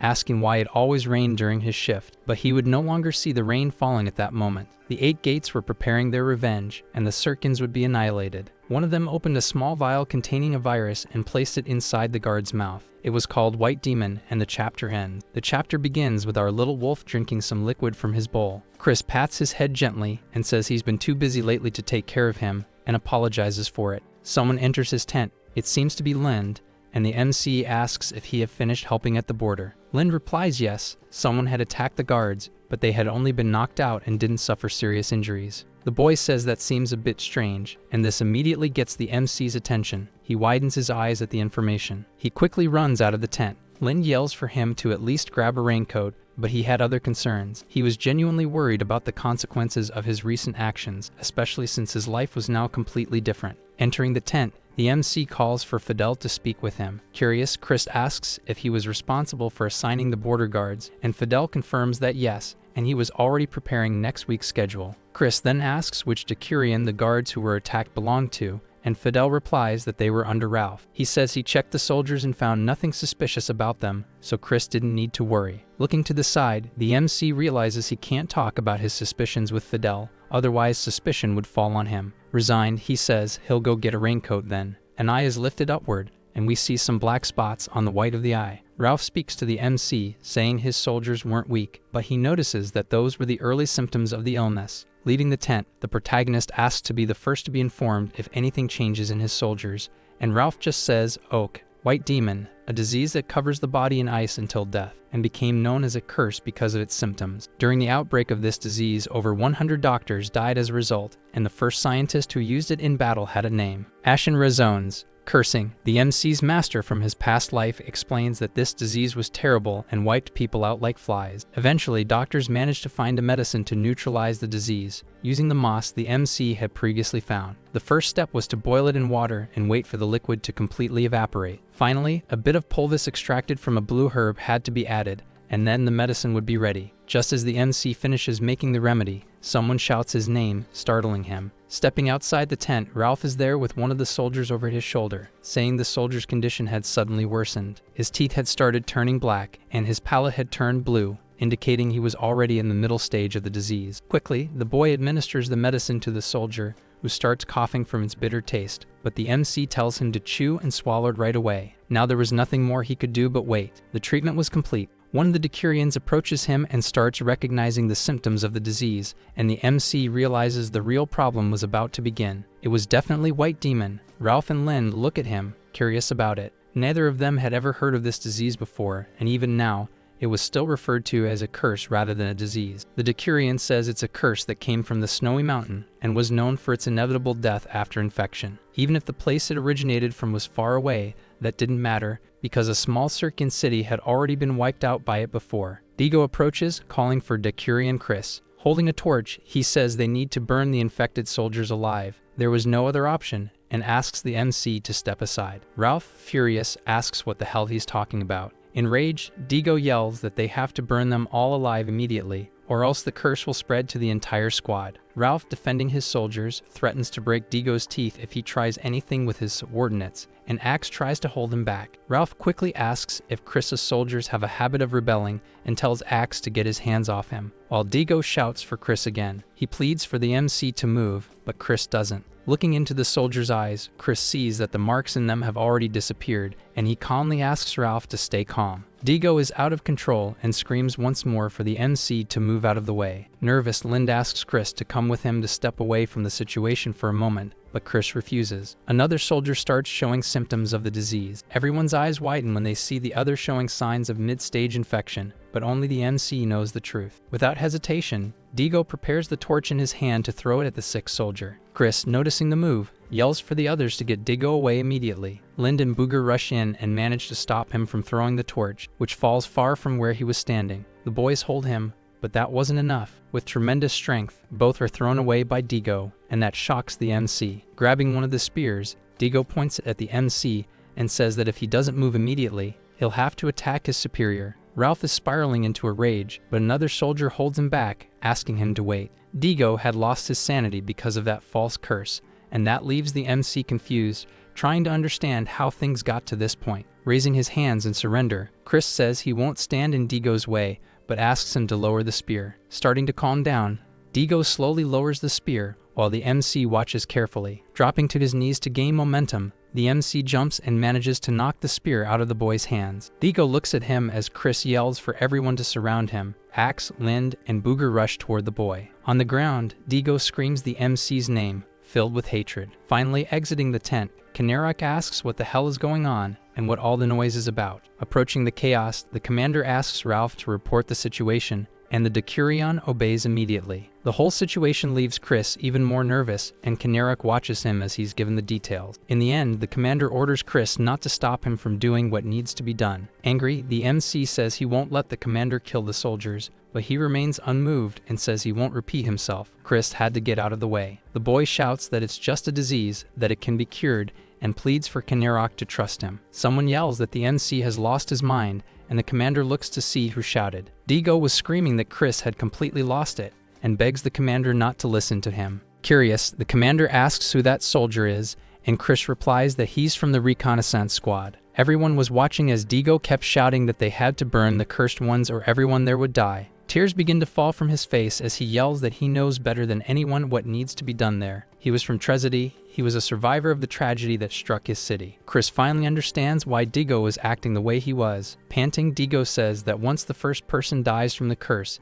it becomes unstoppable. That's why they have to burn them alive immediately. Looking at the commander, the protagonist says he knows how to cure that disease. Crying, Digo shouts that he lost his family and that the MC doesn't know anything. Amid protests, the boy is silenced by another soldier who steps in and tells him to rest for a bit. Even so, Kanarok remained unmoved in his decision and asked the MC not to disobey his orders. That was bad. He was still siding with Digo. Chris needed to find a way to change the commander's mind. Otherwise, burning their comrades would throw the squad into despair. Chris grabs the commander's uniform and pulls him before he can walk away, asking for a second. Whispering, he asks the commander if he wouldn't like to become a knight again. Immediately, the boy gains Kanarok's full attention. He says it won't be easy, especially for someone who had a close relationship with the Baron's wife. But it wasn't impossible. He knew a way to do something that would even catch the Baron's attention, and he'd be recognized for it. Chris says he'll help him, but asks for a vote of confidence from the commander, who remains silent for a moment. Digo starts to open his eyes, and in front of him was Booger, who notices he's finally waking up.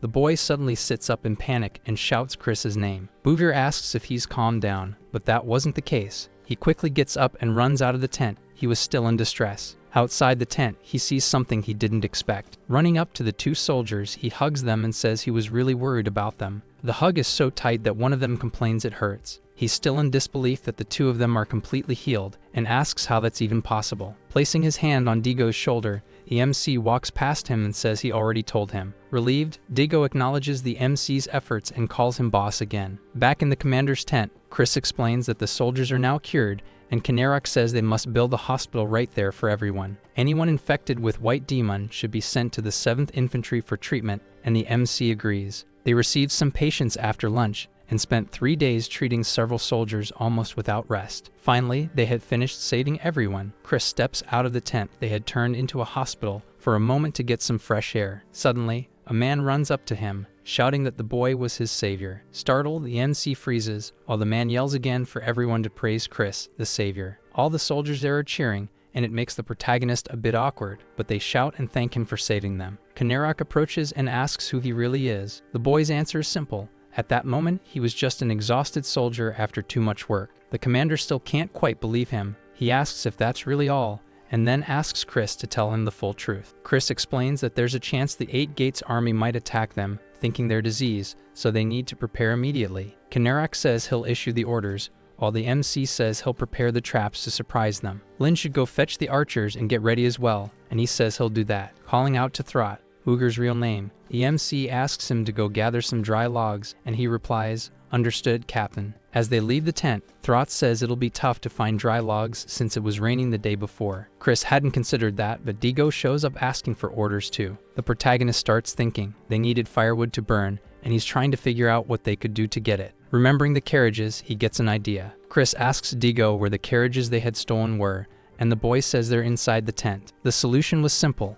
Digo needed to destroy the carriages, and he immediately understands what the MC wants to do. He runs off, saying he'll completely destroy them, and the boy asks him to wait. He doesn't need to reduce them to dust. Night falls, and they're already setting fire to the wood, and also to some meat. All of this is happening in a clearing. It's not clear if they're still in the camp's area, but I'll assume they are. Throt is sad to see good meat going to waste, but there was no other way. They needed to simulate burned bodies to distract the enemy. Seeing this situation, the enemy will think the infantry is in a panic and take the opportunity to attack, but the MC was already one step ahead. The soldiers are already near the bonfire, and one of them announces that enemy forces are ahead. Someone gives the command to advance, and they all charge into battle, believing the MC's army is panicking. The order is to eliminate everyone without hesitation. No survivors. The first soldier steps on the trap and is instantly thrown into a pit, followed by several others who hadn't noticed the hole. Shouting, one of the soldiers warns about the traps, but it's already too late. The archers were ready, and Kinnerak gives the order to fire. In desperation, the soldiers watch the rain of arrows coming their way, but they had no way to protect themselves. Several of them are hit directly, and they start screaming in pain and fear. Many were already on the ground, lifeless, but Chris wasn't going to stop. He and his subordinates were already advancing to finish off the survivors. All the enemies were surrounded, because Chris had made sure to fill both flanks with men so they had nowhere to escape. Screaming, the enemy commander orders a retreat, but I don't think that's going to be possible anymore.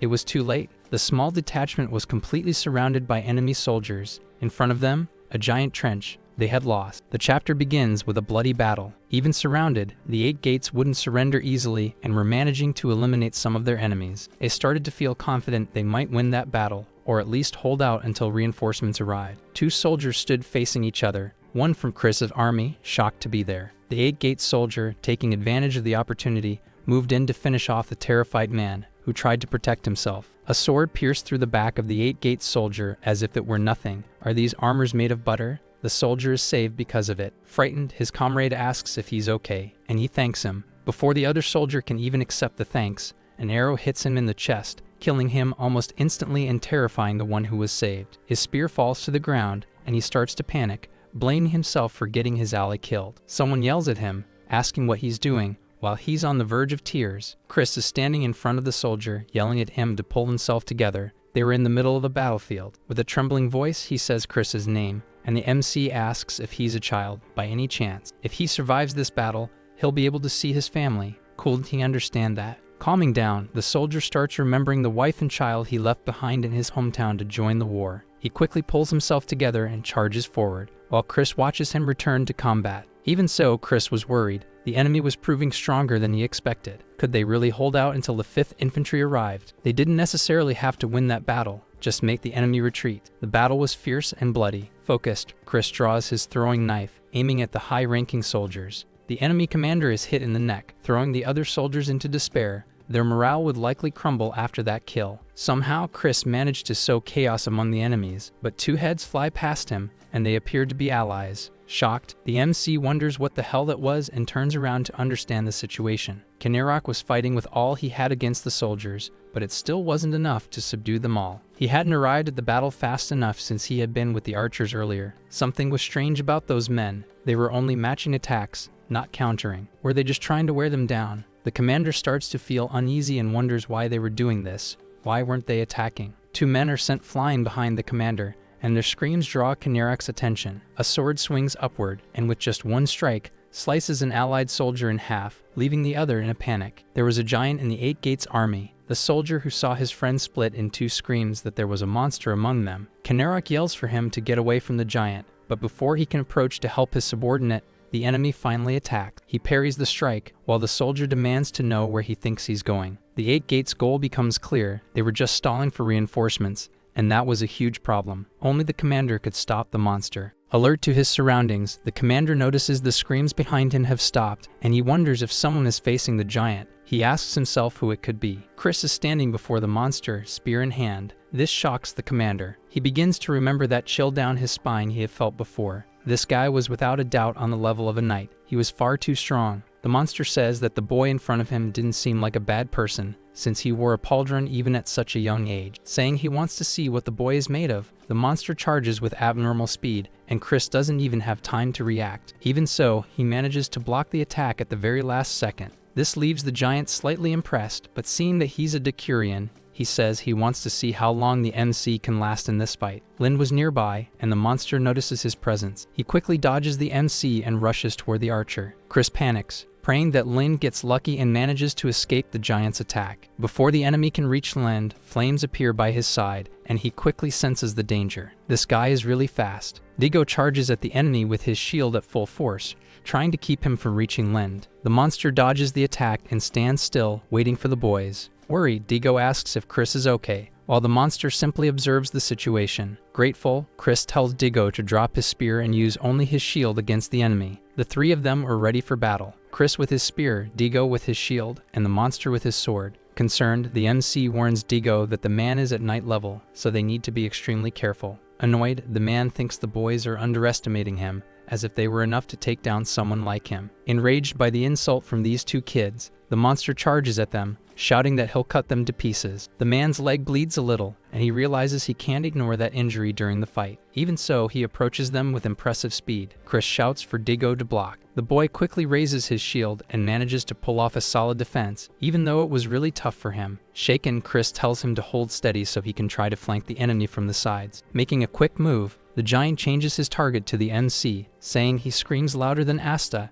and that he'll take him out first. Digo quickly steps between them with his shield, protecting the protagonist. Chris starts looking for openings the monster might leave, so he can strike while Digo provides cover. He had to try piercing his defense, but it wasn't easy. The knight could parry his spear strikes effortlessly with his blade. He deflects another blow without trouble, and notices something interesting about the boy's fighting style. His spear skills seem weak, so he blocks them easily. Plus, he's left-handed, making the angles of his attacks predictable. Based on that information, he changes his target back to Digo and lands a precise strike on his shield. Digo feels the impact, but the giant doesn't stop there. He starts pounding the boy's shield relentlessly with all his rage and strength. The shield begins to crack, and Digo yells that he doesn't have much time left. Chris appears behind the giant, ready to attack, just as the shield finally gives in and shatters into pieces. Confident, the enemy starts celebrating victory, ready to finish off the boy with the shield. At that moment, Chris notices an opening. He had dropped his guard and could finally be struck. He had chosen the spear as his weapon intentionally, and now it was proving to be truly useful. Switching his grip, we see that Chris had always been right-handed, and the enemy had misjudged him the whole time. The spear hits the enemy right in the eye, but he's still fast enough to dodge it. With just 1 strike, he shatters the spear into several pieces,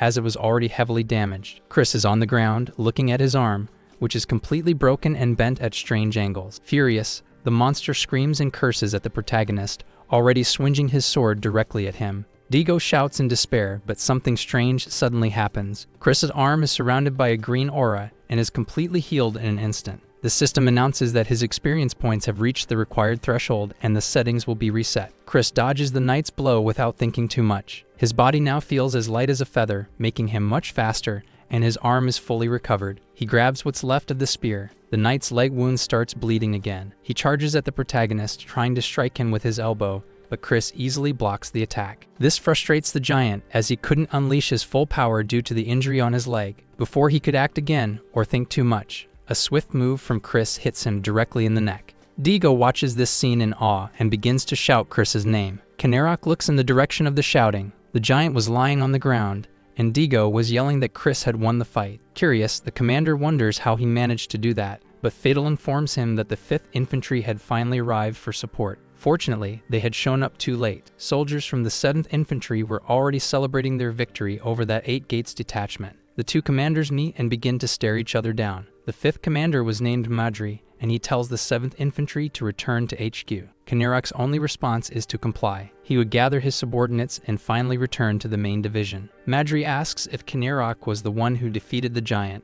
but he makes it clear it wasn't his doing. Saying it had been one of the Decurions, he points to Chris, who was carrying Digo on his shoulders. In disbelief, Madri questions how someone so young could have defeated the Wolf Knight, and Chris approaches and introduces himself to the other commander. The bald bastard still can't believe Chris was the one who beat the giant, but Kanarok insists once more that it's true. All Chris can think right now is that he's getting used to this kind of reaction as everyone heads back to camp. Back in the tent, the 5 boys are sitting in a circle. Although one of them is apparently headless, Lin hands Chris a piece of cloth, saying that Fiddle had asked him to give it to the boy. It was his uniform, now repaired. It didn't seem like much, but it meant a lot to him in the end. Chris was feeling very happy. In his past life, he had to rely on the talented to survive, as he was too weak. But this time, his life would be completely different. He didn't want to hide anymore, but instead become a role model for those boys and rewrite his story. Amber runs up to him, barking, and the boy starts petting her head, saying he wants to protect her too. We arrive at the moment when they're returning to the main forces. Just before Chris can get into the carriage, Kanarok discreetly calls out to him. The boy asks where the two of them are going,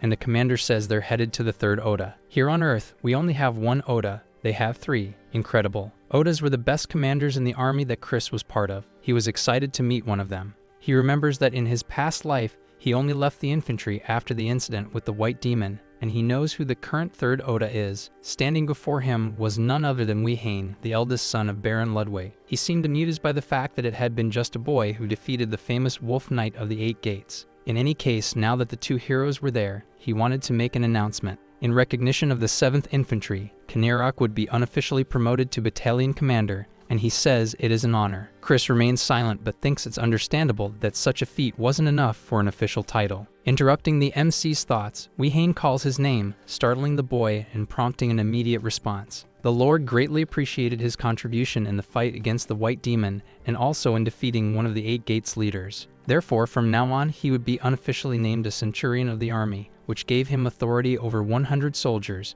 and the boy thanks him. Approaching him, the Lord personally places the shoulder guards on the boy. I don't know, but this guy doesn't seem like someone good. Quite the opposite, in fact. Gripping his shoulder a little tighter, Wei-Hain says he looks even younger up close and asks if he needs anything else. And I was right. The Lord's smile said a lot about the kind of thing he'd like to offer the MC, but Chris doesn't seem interested in that sort of thing. Kneeling before the Lord, he says that while attacking the 8 Gates, he came across some interesting information. They were creating special soldiers. This piques the blonde man's curiosity, but this was something the boy already knew from his past life. The enemy army was creating an infantry of 10,000 soldiers. The Lord sits back down in his chair, but he doesn't seem very interested in that information, and asks what he means by it. Chris, irritated by this carelessness, explains that if they have some sort of secret elite squad, they could be used for guerrilla tactics against them. In disbelief, Wei-Hain starts laughing, saying that the theory of them being specifically targeted is ridiculous. They had the best cavalry in the country. Arguing back, Chris explains that they shouldn't allow the enemy to exploit an opening to deal massive damage to them. Annoyed, the blonde man asks if the MC is trying to teach him a lesson,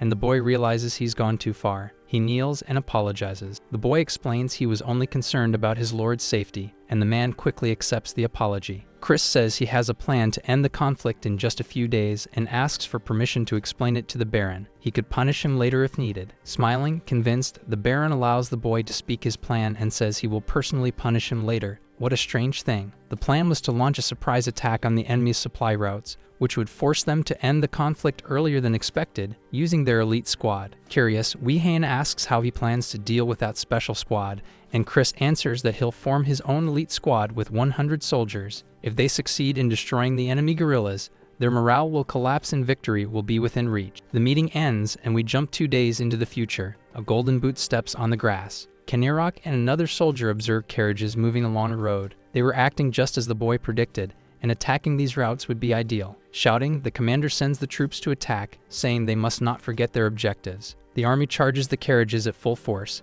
and the few soldiers from the 8 gates panic at the ambush. Several enemy soldiers are quickly eliminated by the allied army, and before long all the carriages are burned. Why didn't they steal everything? Fidel reports that their job there was done, so they move on to the next location. As Kanirok and his soldiers retreat, the enemies are left confused, since not all of them had been eliminated. One of them, observing the destruction, says he can't believe what just happened. All their horses and supplies have been completely destroyed. Elsewhere, Chris is holding his spear, thinking that he had finally gotten used to having his left hand back. He's still curious about what happened in that fight and decides to analyze that artifact more thoroughly when he can. But for now, he starts training with the spear. It made sense that training would improve his skills, but the whole experience points system still worried him. On the day he fought the Wolf Knight, the system notified that the settings would be reset, and his body underwent some changes. The difference in his body was massive. It was like he was a different person, which makes him think he gains new abilities when he meets the system's requirements. If that's true, would he be able to trigger it again?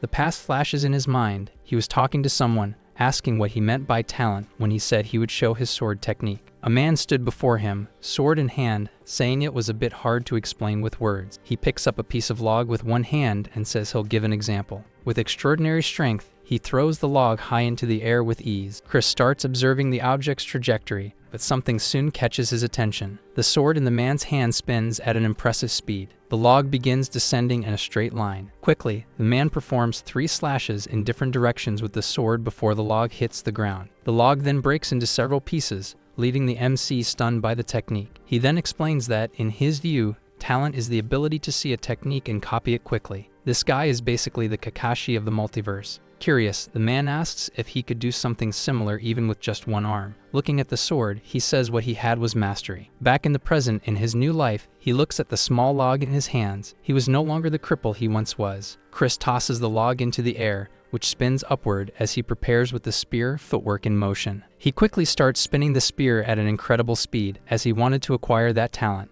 In his previous life, that was something he couldn't even dream of having. But now, striking the trunk and destroying it with a single blow, he was able to reach what his master had once shown him. Satisfied with this, he looks at his arms, happy to still have all of them. Lind appears from behind a tree, asking if he was trying to improve his skills. Chris replies that it was something like mastering those techniques, and then the scene shifts. Back at the army camp, we see several squads gathered. Everyone there was busy trying to form teams. An older man calls for the rookie centurion and asks if he's already got a team. Turning to the man, Chris gives an awkward laugh and says that he already did, which surprises him a bit. He adds that he has outside support, and the guy replies that it's kind of irritating. Lin gets curious and asks what kind of external support he's talking about, but the MC just says it's someone with a very rich father. The scene shifts, and we see Hawken asking if the MC wanted him to create a team with him and the other 3 boys. He was always asking for the impossible. Chris asks why it was impossible. Couldn't he do it? Hawken responds that it wasn't that hard, but there was a catch. He didn't expect the redhead to do it for free, did he? Chris then asks if he wanted gold. His request was simple. He wanted the MC to visit him after the battle was over. That catches the MC off guard. Without hesitation, he says he'll do it and asks if there's a specific place where they should meet. Smiling mysteriously,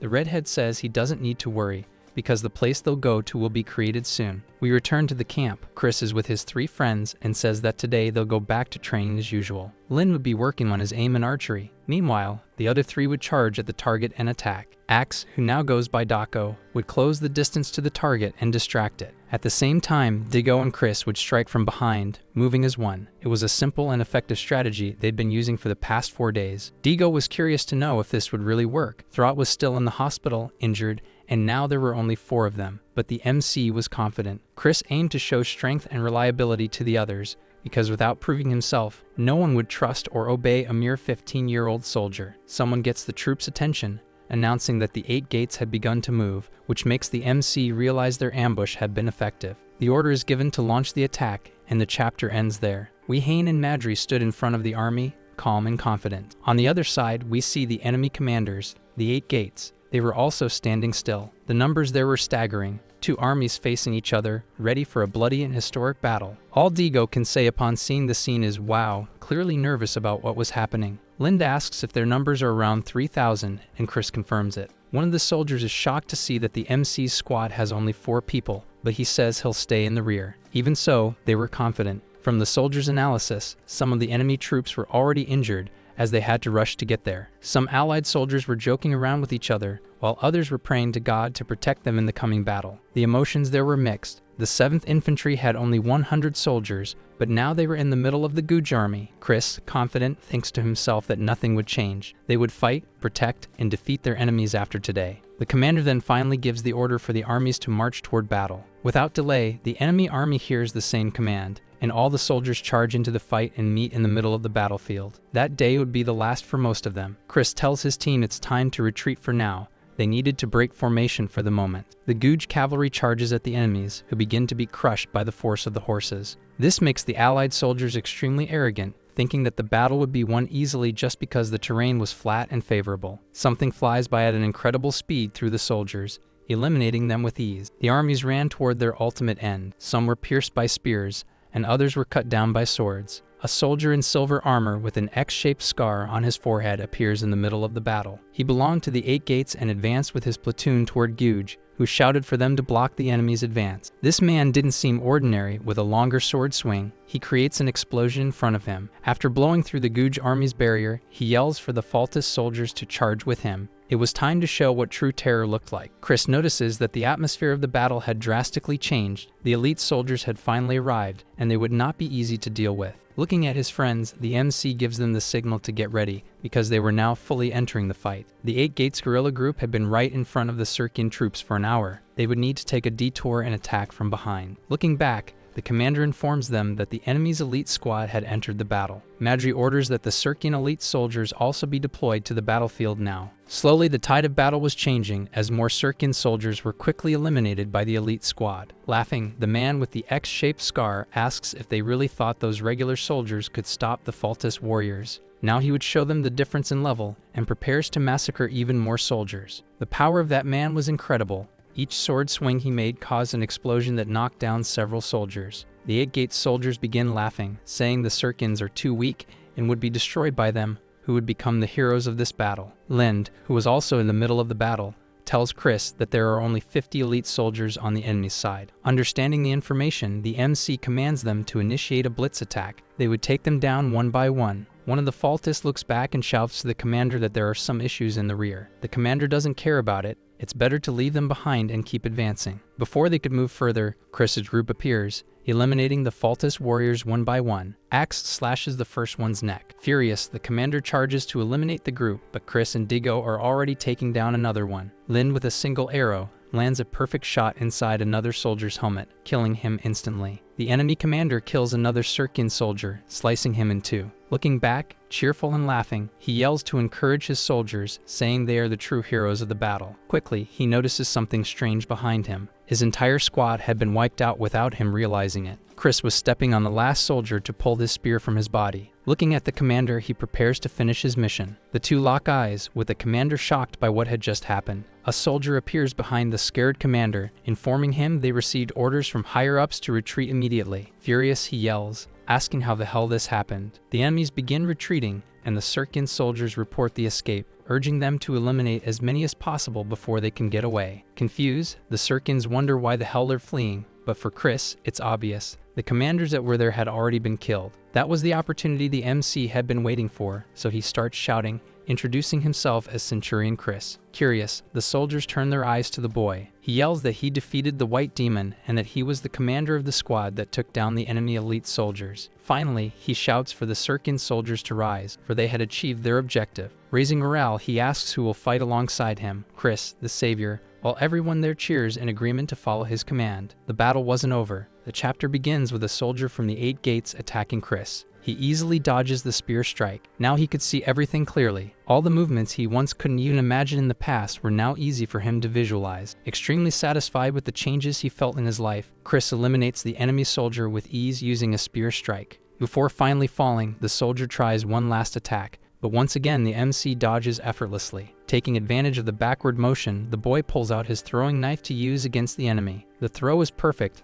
landing right in the middle of the helmet and eliminating the soldier instantly. Chris thinks that from now on, he will no longer make mistakes. Another soldier was about to strike the boy, who apparently had no way to defend himself this time. A Sirkin suddenly appears, slashing the enemy's arm with his sword, eliminating the threat to the protagonist. After that, he introduces himself as Markson from the 5th Infantry and says he will be joining the protagonist squad from now on. Another boy appears, introducing himself as Jerome from the 6th Infantry and informing that he will also be under Chris's command. More and more soldiers voluntarily join his squad, and he commands them all to eliminate every enemy they see ahead. Lacking morale, the destruction of the 8 Gates army becomes easy to accomplish. The enemies barely have time to regroup or attempt to defend themselves. That situation was more than perfect. In Chris's view, their morale was now higher than ever. He shouts for them to push harder, as the enemy was falling into despair from the difficulty. Digo looks to the side, in the same direction as Chris. Hax also looks that way after taking another one down. Everyone there was looking in the same direction. Digo shouts Chris's name once again and smiling, says that they came out victorious. The battle ends with the sun setting right in front of them. Chris is stunned by the victory, numb from everything that had happened.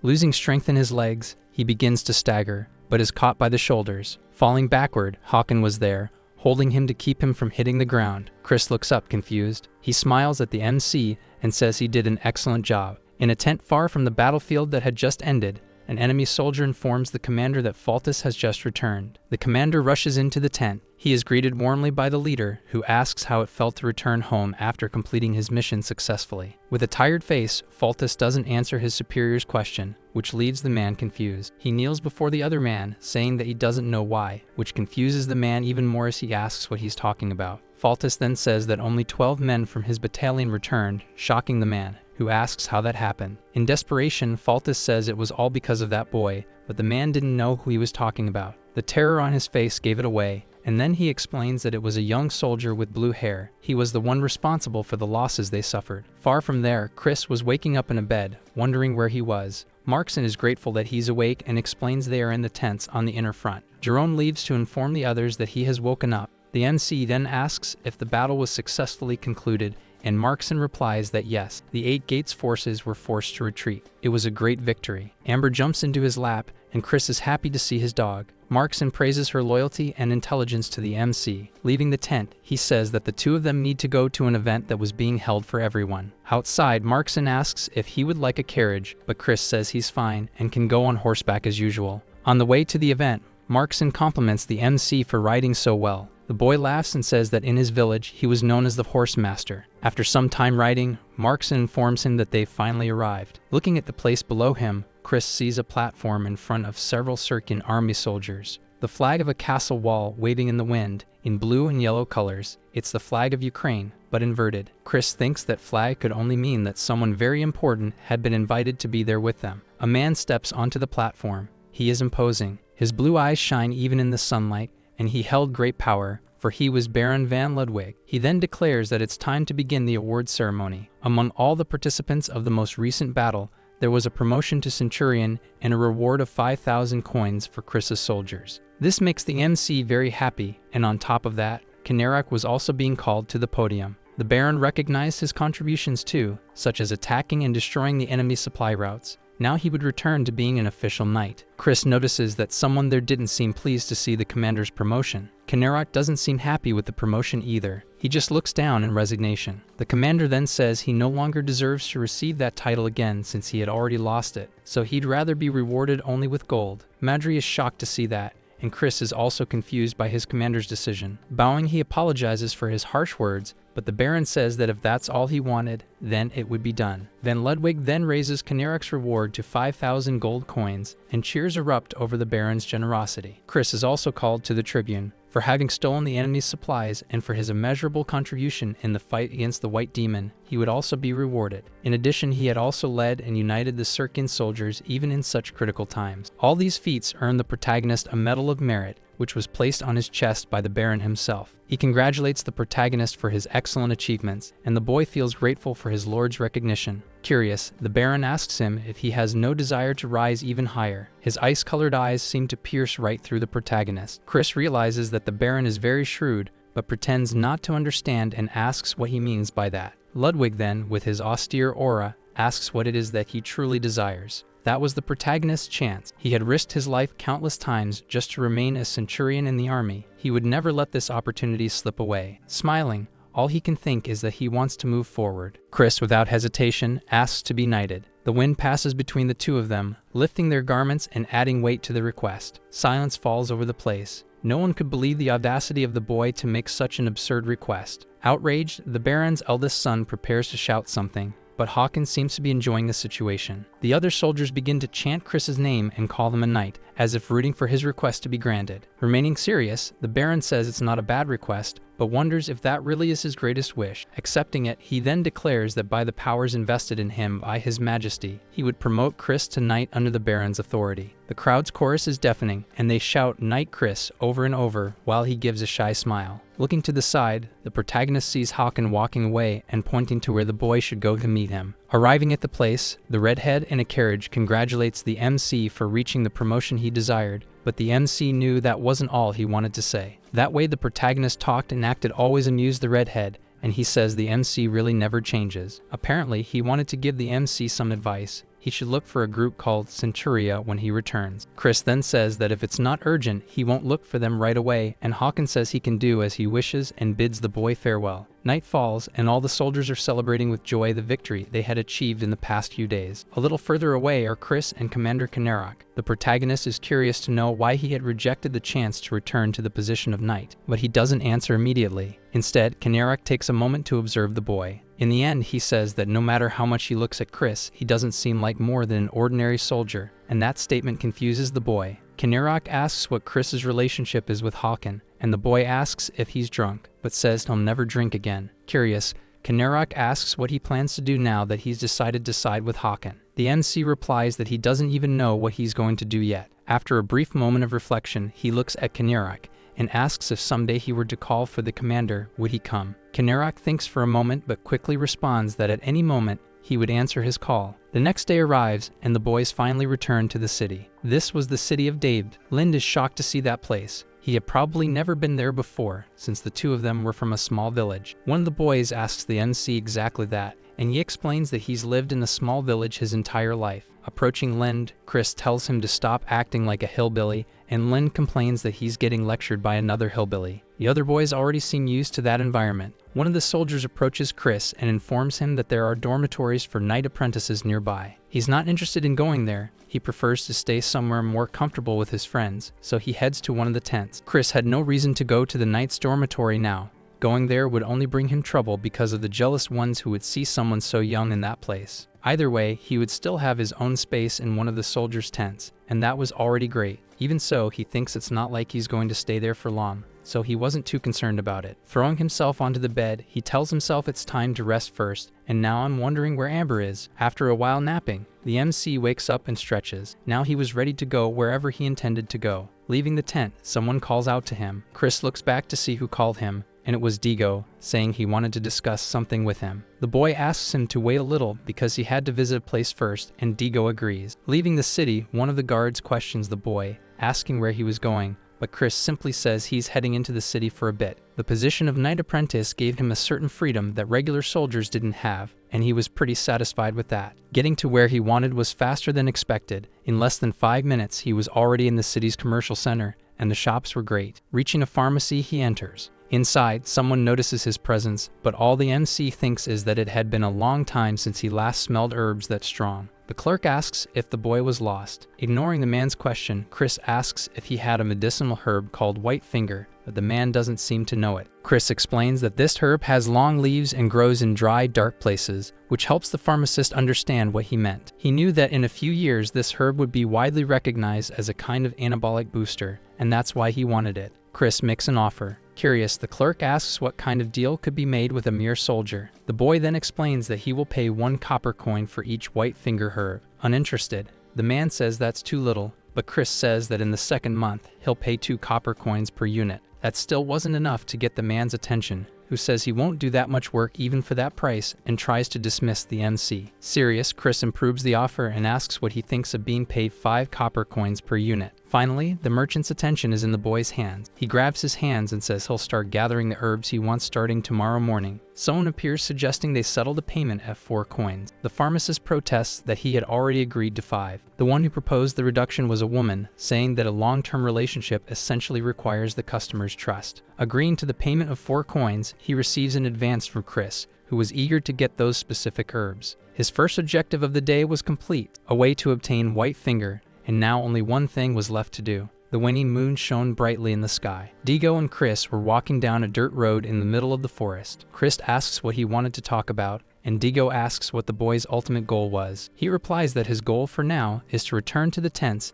and get a good night's sleep. Digo asks him to take the question seriously. He wants to know what the MC was really trying to achieve. After a brief moment of silence, the MC, with his back turned to Digo, replies that he aims for the top. Curious, Digo asks if he intends to become a noble, but he points his finger upward and says he's aiming for something even higher. That surprises the boy so much that his eyes widen in disbelief. In the next instant, he says that he's an unknown and pitiful man, and kneels before the MC. Digo goes on, saying that despite that, he always wanted to be part of something great. Chris is startled and tells him to stand up, asking what he's doing. He wasn't a knight, nor did he know about the vows, but he had met someone he wanted to follow from today on, and that someone was the MC. Determined, Digo exclaims, calling Chris Sir, that he wants to follow him and stay by his side until the day he perishes. Chris was shocked, but he steps in front of the kneeling boy. He places his hand on his friend's shoulder. Under the moonlit night, he stands before the other young man, saying he accepts his oath and names him his first knight. The next day arrives.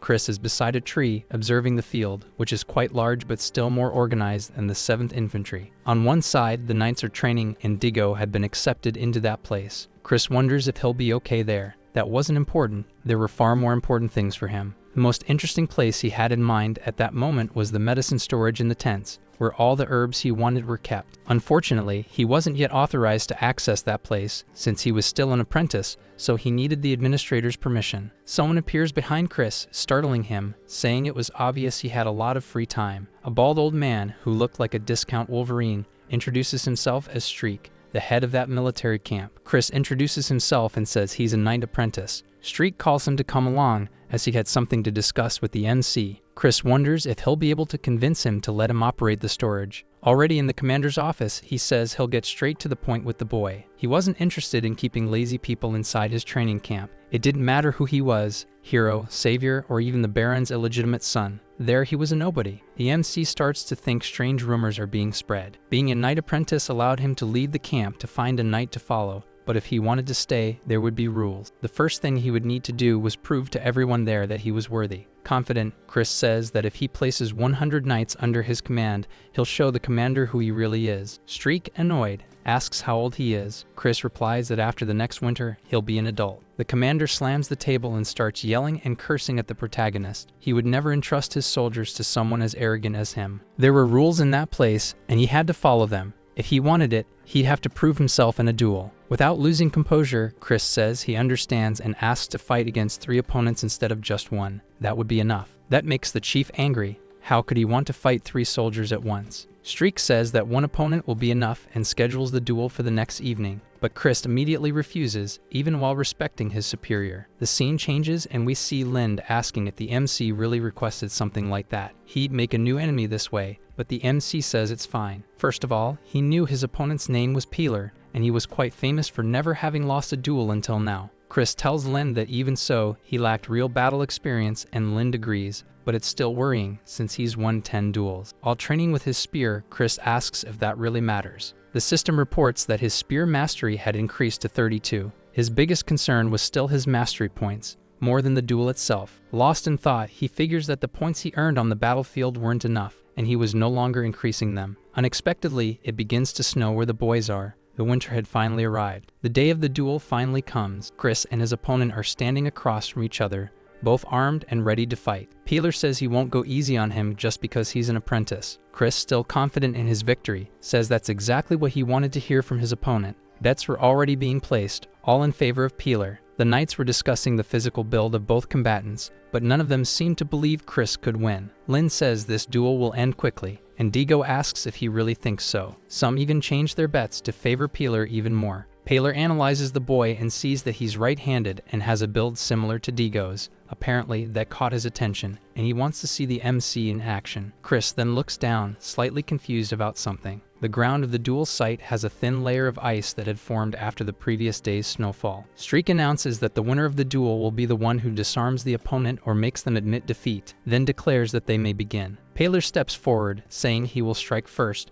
and charges at Chris, who positions himself with his spear held in only one hand. The knight's wooden sword passes very close to Chris's face, but he seems to have dodged it with ease. Quickly adapting, he spins the sword on its own axis to reposition it. Using just one hand, he swings it horizontally, striking the shaft of Chris's spear and forcing him to step back. The fight seems quite intense, with Peeler on the offensive while the MC focuses only on defense. Peeler, confident, begins to taunt the boy, saying he won't be able to dodge his attacks forever. This seems to irritate the MC a little. The spear shaft lets out a small puff of smoke, as if it were about to split in two. Peeler quickly notices this could be an opening. He had to take advantage of it now. In the next instant, the MC's spear swings past the side of his head, but he manages to parry the blow. The two reposition again, but Peeler notices that the MC's speed was not that of a mere apprentice. The man then charges, thinking he saw another opening in Chris's defense, and says he won't win using moves taken from books. Then the unexpected happens. Peeler's foot slips on the icy ground. He starts to fall backward, confused about what just happened,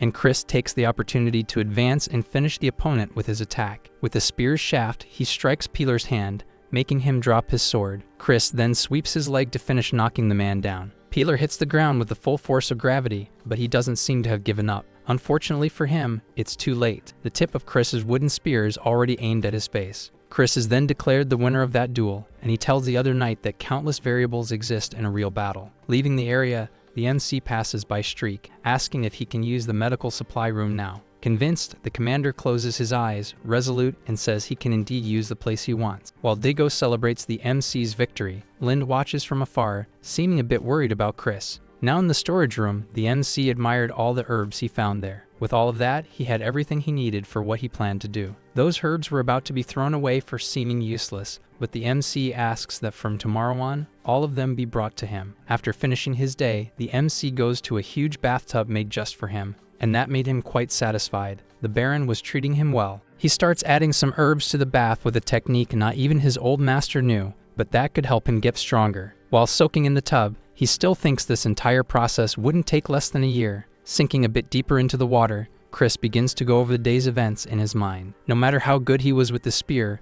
Peeler managed to block most of his attacks. He didn't want to rely on hit-and-run tactics, but he had no choice. Motivating himself, he thinks that he's still weak and can't afford to waste time. He had to keep improving his skills constantly. Analyzing his possibilities, he comes to a conclusion. He needs a teacher. And that's how the chapter ends. Wisdom was an incredible power, and the difference between those who have it and those who don't was very clear. Metaphorically speaking, it was like a tiger competing against a rabbit. However, there once was a rabbit who managed to take down a tiger. His master had already taught martial arts to someone who only had one arm. His name was Teaquil. Chris panics, because he has no idea where he might be now. He had searched for him all month, but hadn't found a single trace of his existence. He remembers that the master had visited that city before they met. Scratching his head, he starts saying that he needs to remember the missing piece of that memory. It was very frustrating for him. Something crosses his mind, and he remembers that his master had a daughter. We are in a location with an inn at a crossroads in the city. Some soldiers were sitting at a table,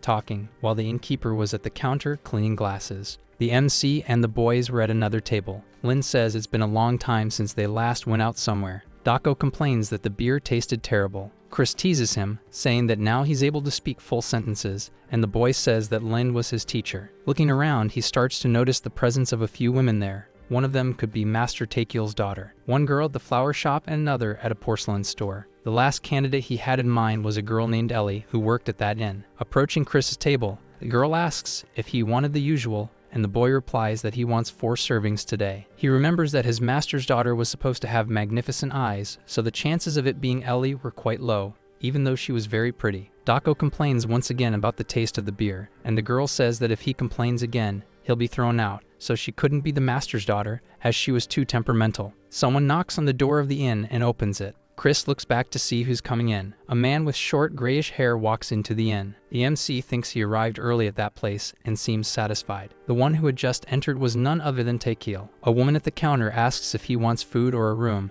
and he replies that he wants both. A soldier tries to flirt with Ellie, grabbing her by the arm and asking if she wants to spend the night with him, but she doesn't look happy at all with that behavior. She says she wouldn't want them even if they came with a carriage full of gold. The soldiers were too drunk and took that insult too seriously. Grabbing the girl by her clothes, one of them starts cursing Ellie, asking if she even had a husband, and she yells at him to let her go. The soldier yells back, asking why she's resisting so much, and Chris looks at the mess just as a beer mug gets spilled. Standing up, he thinks this is bad, but something catches his attention before he can do anything to stop it. Teaquil approaches the soldier from behind, while he's still fighting with Ellie and asking if she even knows who he really is. The man grabs the soldier by the head, and he turns to Teaquil, asking what he's doing. He demands Teaquil let go and calls him an animal. With a single movement, the MC's future ex-master slams the soldier's head into the ground like it was nothing, breaking the floor in the process. Teaquil yells that he's doing this so he never opens that filthy mouth of his again. Chris looks at him, impressed. It's like he didn't know him at all, since he wasn't this emotional when they first met. Ellie approaches Teaquil and grabs his clothes,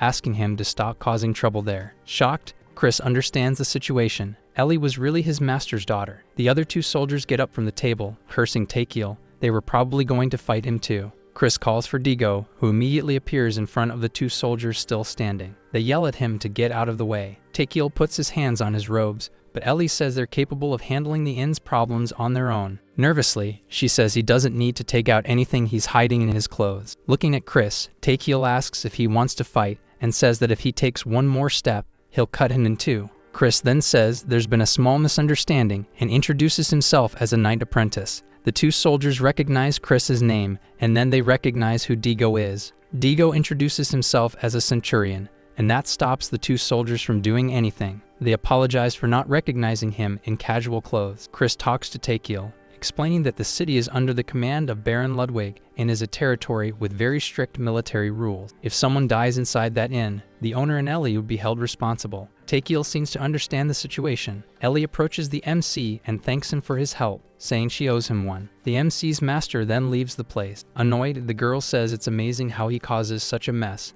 and then walks out as if nothing happened. Chris then says that he'll come back. Ellie asks if he knows the man. Suddenly, another girl appears beside Chris, saying she didn't know he'd been there the whole time, but he doesn't want to talk to her. The girl asks if the MC is free, and Ellie jokes about how popular he is. Chris replies that he's busy now and says they should meet another day. Chris then asks the price for a stay there, to which Ellie replies that it's 3 copper coins per night. A little disappointed, the girl says that someone of his caliber shouldn't be staying in such a dump and invites him to her mansion, which leaves Ellie shocked. Making a strange face, she asks who that girl was. Another boy appears, apparently her servant, saying she was the 3rd daughter of Sir Zarin. Digo and Lind, drunk, hear this and ask who that noble is, but Digo jokes that if he were a real noble, his name would be more widely known. The 2 boys begin to make light of the noble's daughter, and that makes Chris put a hand to his face in disbelief at their disgraceful behavior. Dako suddenly appears on top of a table, shouting that disrespecting their commander enraged him, but Chris asks him to calm down. The MC was deeply irritated by the boy's behavior, and the servant leads the noble's daughter out of the place. A new day begins. Chris was still at the inn and asks Ellie who that man was, as he seemed like a regular customer. The girl says he had caused problems in the past, but now he was much calmer, though she doesn't know why he was so furious that day. Chris asks Ellie if she doesn't miss her father, but she doesn't seem to care much since he never even bothered to look for her. Trying to understand the girl better, he asks if she doesn't think maybe he's secretly watching over her, but she says that's nonsense. Her father wasn't like that. Getting up from the chair, he heads toward Teaquil. Approaching his former future master, Chris asks if he'd like to have a cup of tea with him. Chris sits at the table and compliments the inn's tea, to which Teaquil agrees. This makes the MC think he was never much of a talker. Trying to make conversation, the MC asks if he came from the Central District, the capital of his country, and the man asks how he knew that. He replies that he had seen nobles tying cloth around their waists the same way, to which the man says it was a gift, but he didn't like it very much. Curious, Chris asks why he came from so far to this city, and Teaquil replies that it was his hometown. The boy sighs in understanding as his master takes a sip of tea. Looking at Ellie, he asks about the man's family, which makes him choke on the tea in shock at the sudden question. Chris then explains that he had a very careful look in his eyes when it came to her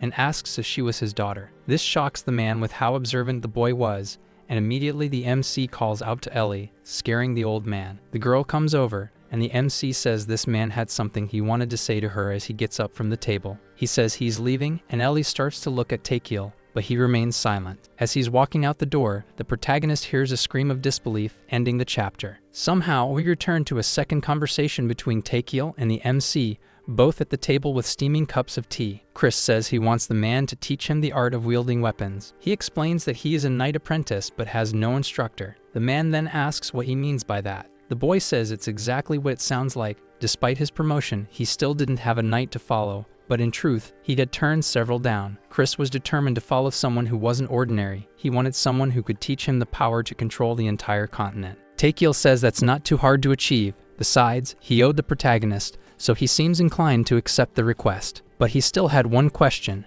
How did he find out information about him? Chris couldn't avoid that question or the old man would grow suspicious, so he had to give up something important. Chris then mentions Hawken. That eases the man's suspicions as the boy explains that a retired Royal Guard knight was coming to the Baron's territory. With that, he saw the chance to learn from a knight of Teaquil's caliber, and says he's touched that he's actually Ellie's father. He considered the girl like a sister, and that moves the man, who says it could be called destiny. Even so, he had one concern. He had never had an apprentice before. Chris then challenges him to a fight. Perhaps his intention is to catch his master's attention through his combat techniques. We're now in an open area prepared for the duel between Chris and Teaquil, both holding spear shafts for the fight. The MC gets ready, gripping his staff with both hands and bowing into position. Teaquil comments that his fighting spirit is formidable, then says it's time for them to start dancing. With impressive speed, the master leaps toward the MC. In the next instant, he had already closed the distance between them to nearly zero, which startles the protagonist. He tries a horizontal strike but only hits air.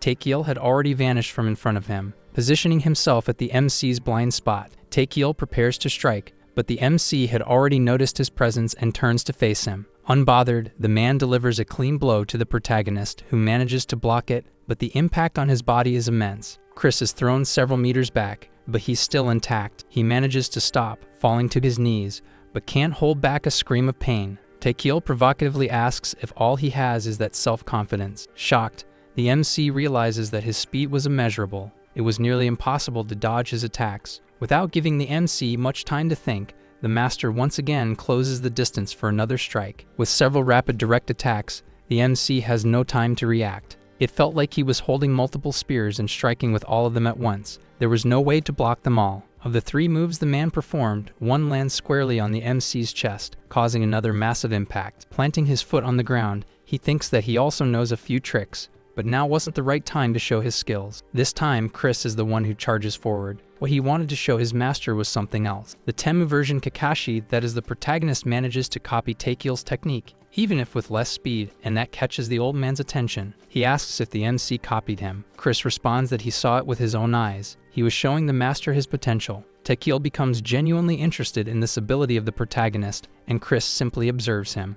The fight ends with the MC's defeat. The tip of Teaquil's staff is at his face. If there had been a blade, it would have been game over. Chris still wanted to fight again, but Teaquil gives a slight smile. Extending his hand, he asks if the MC really wants to learn from him. Rising with the man's help, Chris asks if he hadn't already said from the start that he wanted to be trained by him. Teaquil places a hand on his right arm and says he's still weak. Walking away from the MC, he tells him to meet him in 3 days. The boy collapses to the ground from exhaustion, saying this was hard. Hard? Try living 40 years without an arm. What is he complaining about? Replaying the fight in his head, he remembers he had 12 chances to hit Teaquil, but didn't land a single one, not even touch the old man's clothes. His biggest question was why that happened. He had defeated several 8 Gates warriors, all well-trained soldiers. What made this one different? He wonders if it was because he didn't take the duel seriously, but that was a weak excuse. He was simply overestimating himself against someone like that. Running into Streak, the commander says he can't let himself get beaten by just anyone,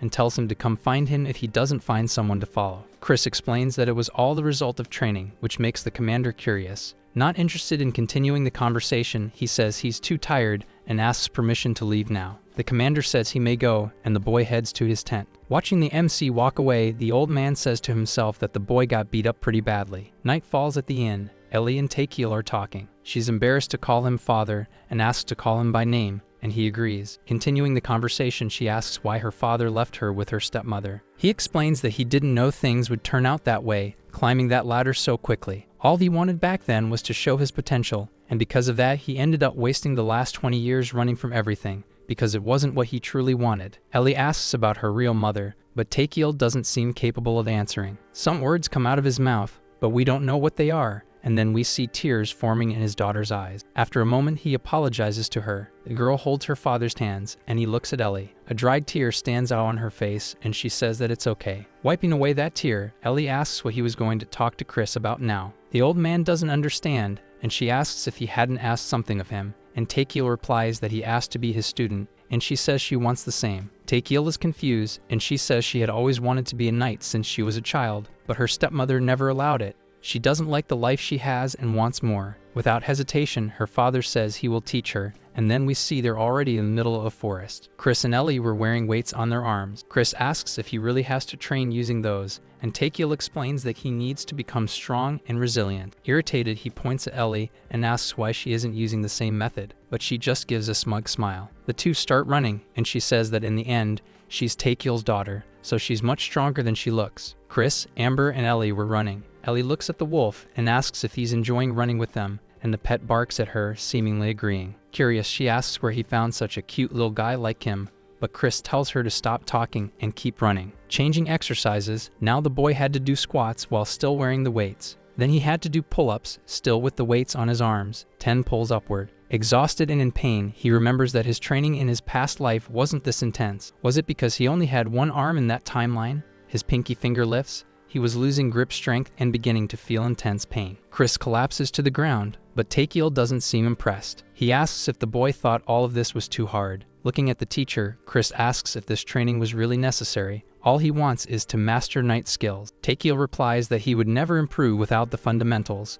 Only after enhancing his endurance and strength would he be able to refine his skills. After finishing the training, the teacher says they will see each other in a week, so the MC should rest and eat well, because that too is part of the training. Back at his camp, the MC is in an herb bath, meditating to endure the training. The herbs helped him recover faster. 3 days had passed, and Chris was already back to training, which impresses the teacher greatly, but also leaves him in disbelief. Such a quick recovery should be completely impossible for someone as weak as the MC, but he explains that he knows how to use medicinal herbs. Ellie was already in the middle of her training. Sweat poured down her body, but she kept going strong. She asked her father if she had gotten slower, but the old man says definitively that she hadn't. Watching the MC from afar, he simply explains that the boy had gotten much faster. The system informs him that he's gaining experience points, and that makes him quite satisfied. Jumping, even with the weights on his arms, he yells that he's succeeding, while Amber simply watches by his side. Now we can see some muscle on the MC's arms. They were stronger and more defined. Lind approaches him while reading and asks what's going on with him, but the boy doesn't answer. Instead, he thinks it would be nice to train with his friends, but now they were under the commander's care, and he couldn't interfere. Lind had come by to drop off a book for him, and Chris asks if it's really okay for him to spend all his money on books, but it was his only form of entertainment. Last time, he had managed to attend a military council. He tried to suggest some improvements to the military system, but they told him not to meddle. Grumbling, Lind says it almost feels like he, Dako, and Digo aren't even centurions. No one listens to their voices. Changing the subject, Lind asks if he can ask the MC something. Chris turns his eyes to him, waiting for the question. Lind was worried whether things would go well if they continued as they were. He didn't feel capable of doing anything as a mere soldier. Chris realizes that Lind's line of thought matched his own in his past life, and wonders what would have happened if only he had received a proper education. The boy then replies that there was only one thing he could be sure of. If he truly wanted to change something in life, there was no other way to rise higher. He just needed to stay alive on the battlefield. Getting up from the bed, Lind says he knows that's the only way. He just wanted to complain a bit since he was feeling down. Before leaving, the boy tells the MC that Commander Streak was looking for him, and Chris complains that he should have said that earlier. Unbothered, Lin tells Chris not to worry. Streak already knew he would take a while, so he wouldn't be mad at the boy. Arriving in the commander's presence, Chris asks if he was looking for him. Pulling out one of the chairs at the table, Streak invites him to sit down. He didn't want to waste time, so he gets straight to the point. He wanted the MC to stop using the medicinal herb depot. Chris asks why all of a sudden, and the old man explains that he used so many herbs that he exceeded the limits. He had to pay for what was missing, but he was already at the edge. On top of that, he shows a handprint on his face and says he was caught by his wife yesterday. Chris is shocked to see such a well-marked slap on his commander's face, and Streak asks the boy to understand his situation. The protagonist realizes that this could be a good opportunity if he handled it correctly. He then apologizes to the commander for having caused so much trouble. His intention was to take responsibility for what happened, but he asks to be placed in charge of the depot and promises to take care of everything. Streak asks if he's really that confident, and the boy, smiling, says yes. He just needs 3 soldiers under his command for it. The 3 he wanted most were already there in front of him. Dako, Digo, and Lind had been summoned. Next to his mentor, Chris explains that he brought them there because they weren't being trained properly at the camp. He offers money to Teaquil in exchange for becoming the teacher of the 4 boys, and he agrees without much resistance. Teaquil says he'll accept them as students if they can endure the training, and Chris says he'll leave the boys in his care. Back in the city, the MC walks through it, thinking that he had found a place for the boys, and now he needed to deal with the depot issue. Even if the 4 of them started collecting herbs together, they wouldn't be able to replenish the quota in just 2 months, and they still needed to train too. Reaching an alley, the MC decides to go through it. Before entering, he starts to observe and thinks that in moments like this, it's better to use the city's underworld to his advantage. 2 men are there, and noticing the boy's presence, they ask who the hell he is. Chris introduces himself as a knight apprentice and says he came to bargain, asking to be taken to their leader. The men start to smile dangerously. It was rare to see a paid soldier in those parts. One of them tells him to leave if he doesn't want trouble. Annoyed, Chris asks if they really don't know who he is, even though they control that district. How did they manage to survive this long? That provocation really irritates the guy in the white shirt, who prepares to punch the protagonist. With Anderson's Silva level ease, the MC dodges the punch and thinks it's been a while since he last fought. He clenches his fist and lands a punch squarely on the bandit's face. Immediately, the man collapses to the ground, knocked out and toothless, which scares his companion. Not even the boy himself could believe the level of strength he had reached, and he wonders if he had just hit the guy harder than intended. Someone inside a building hears the commotion outside. A servant at the door says he'll check what's going on. Before he can even open the door to see what the problem is, Chris kicks it in, startling the man. Entering the place, Chris asks if that was Murdoch, the hunting dog. The MC says the place smells awful and asks if he even cleans it, and a man with snake-like pupils tells him to state his name. Chris once again introduces himself as a knight apprentice and says he's there to bargain. Several men were inside that hideout, and the snake-eyed man begins to underestimate the MC, ordering his goons to take care of him. Satisfied, the boy prepares for battle and says solving things this way will be much quicker, thus ending the chapter. We begin the chapter with several of that snake-eye guy's thugs charging at the protagonist. The first one uses a small blade to try and stab the boy, but he dodges with ease. He quickly disarms the thug and punches him in the face, making him scream in pain. The second comes in trying to kick the boy, but he ducks, dodging another blow. This position is perfect to end his bloodline. One guard was already down, the second was about to never become a father again. I was wrong. Unfortunately, he also lands a strike on the other bandit's face. The third with a mohawk approaches Chris from behind with his guard up, but he's nervous, wondering who this guy is who's so strong. With a spinning kick straight out of Chuck Norris, the boy hits the mohawk guy in the neck, and if it didn't break with that kick, it's never going to break. The fourth thug appears with a stick, ready to hit Chris on the head, but things were never going to be that easy. He raises his arm, blocking the blow and tearing Chris's clothes, revealing that he was still wearing the weights Teaquil had told him to use. This scene shocks the thug. How could he be wearing that kind of armor under his clothes? Chris says he didn't come there empty-handed either. He throws another punch that breaks the jaw of yet another bandit, while Snake Eye looks on, shocked and furious. Shouting and swearing, their leader asks if they were seriously incapable of handling a mere kid. Enraged, the Snake Eye leader charges in and prepares a punch. With a jump, the boy steps on the thug's face and lands on his back. The leader turns to the protagonist and insults him again, but before he can make any other move, Chris's foot is already glued to his face. He couldn't even react. The kick hits him right in the nose, knocking him out instantly. Unconscious, the gang leader lies on the ground with his mouth open and a shoe sole tattoo on his face.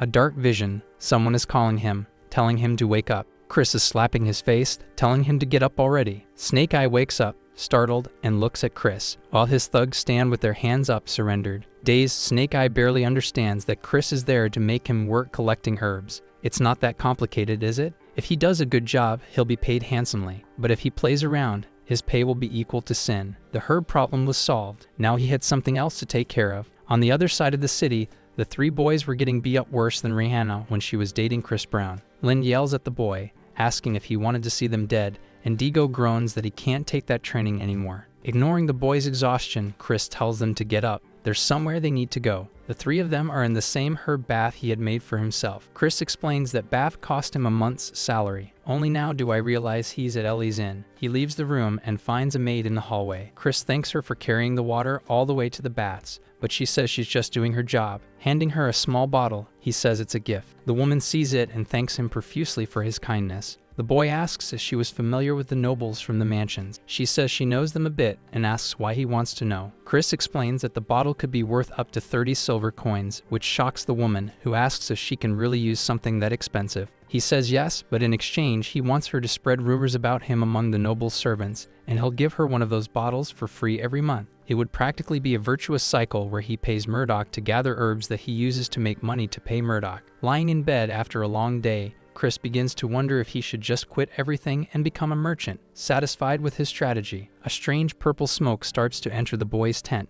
and he begins to feel it. Amber quickly barks at him, waking him up, but he's still confused and drowsy. Not understanding, Chris realizes his head is spinning. It had to be some kind of poison. He lifts his arm, trying to reach an antidote he had prepared in advance just in case. Reaching for the bag with the medicine, the protagonist warns the wolf to get out of there and not inhale the poison. After taking the antidote, he realizes the poison resembles the sleep powder made from marine blue, but it was still amateur work. The smell was way too strong. Amber barks, and now that the MC is awake, he decides to leave the tent to see what's going on. Two hooded men were surrounding the protagonist's wolf, trying to knock it out, but Chris was already there. He had no idea who those two were or how they managed to get into the camp. One of them notices the MC's presence and tells the other to look behind him, which he does. Acting quickly, hooded man number 1 throws a knife at Chris. With a small movement of his head, he manages to dodge the hit, but he realizes their real target had always been him. Chris quickly closes the distance between them and startles the hooded man,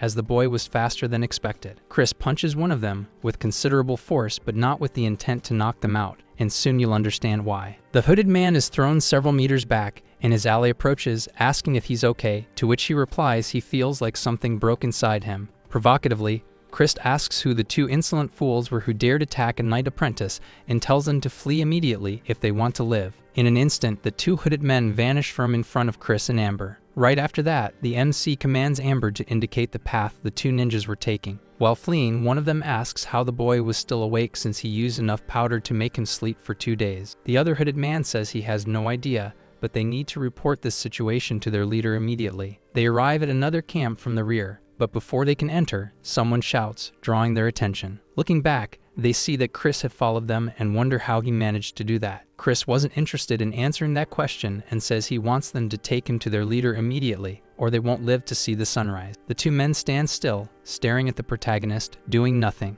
Not wanting to waste time, Chris tells them to go fetch their leader, since time is money, and being there meant losing money. This boy is greedy. One of the men asks the other what they should do now. He was starting to get nervous. Someone appears in the middle of the night, asking what's going on, and this seems to make one of the ninjas nervous. Chris watches silently, but wonders if that guy was their leader. Clearly nervous, the other ninja also looks at the man, and in the next instant, he is attacked by him with a punch to the face. This surprises Chris. The man kicks the hooded guy straight in the stomach, and then turns his gaze to the MC. He quickly explains that his subordinates caused trouble for personal reasons, nothing more. Chris asks why he became their target. Without hesitation, he says the reason was the recipe for Pure Dream, the drink Chris gave the maid to spread rumors about him. Wanting to settle the situation quickly, the man says if the MC's curiosity was satisfied, he could leave, but that amuses the protagonist. Chris asks if he's wrong to assume that boy is the illegitimate son of the guild master. That makes the man react just as the boy expected. Unexpectedly,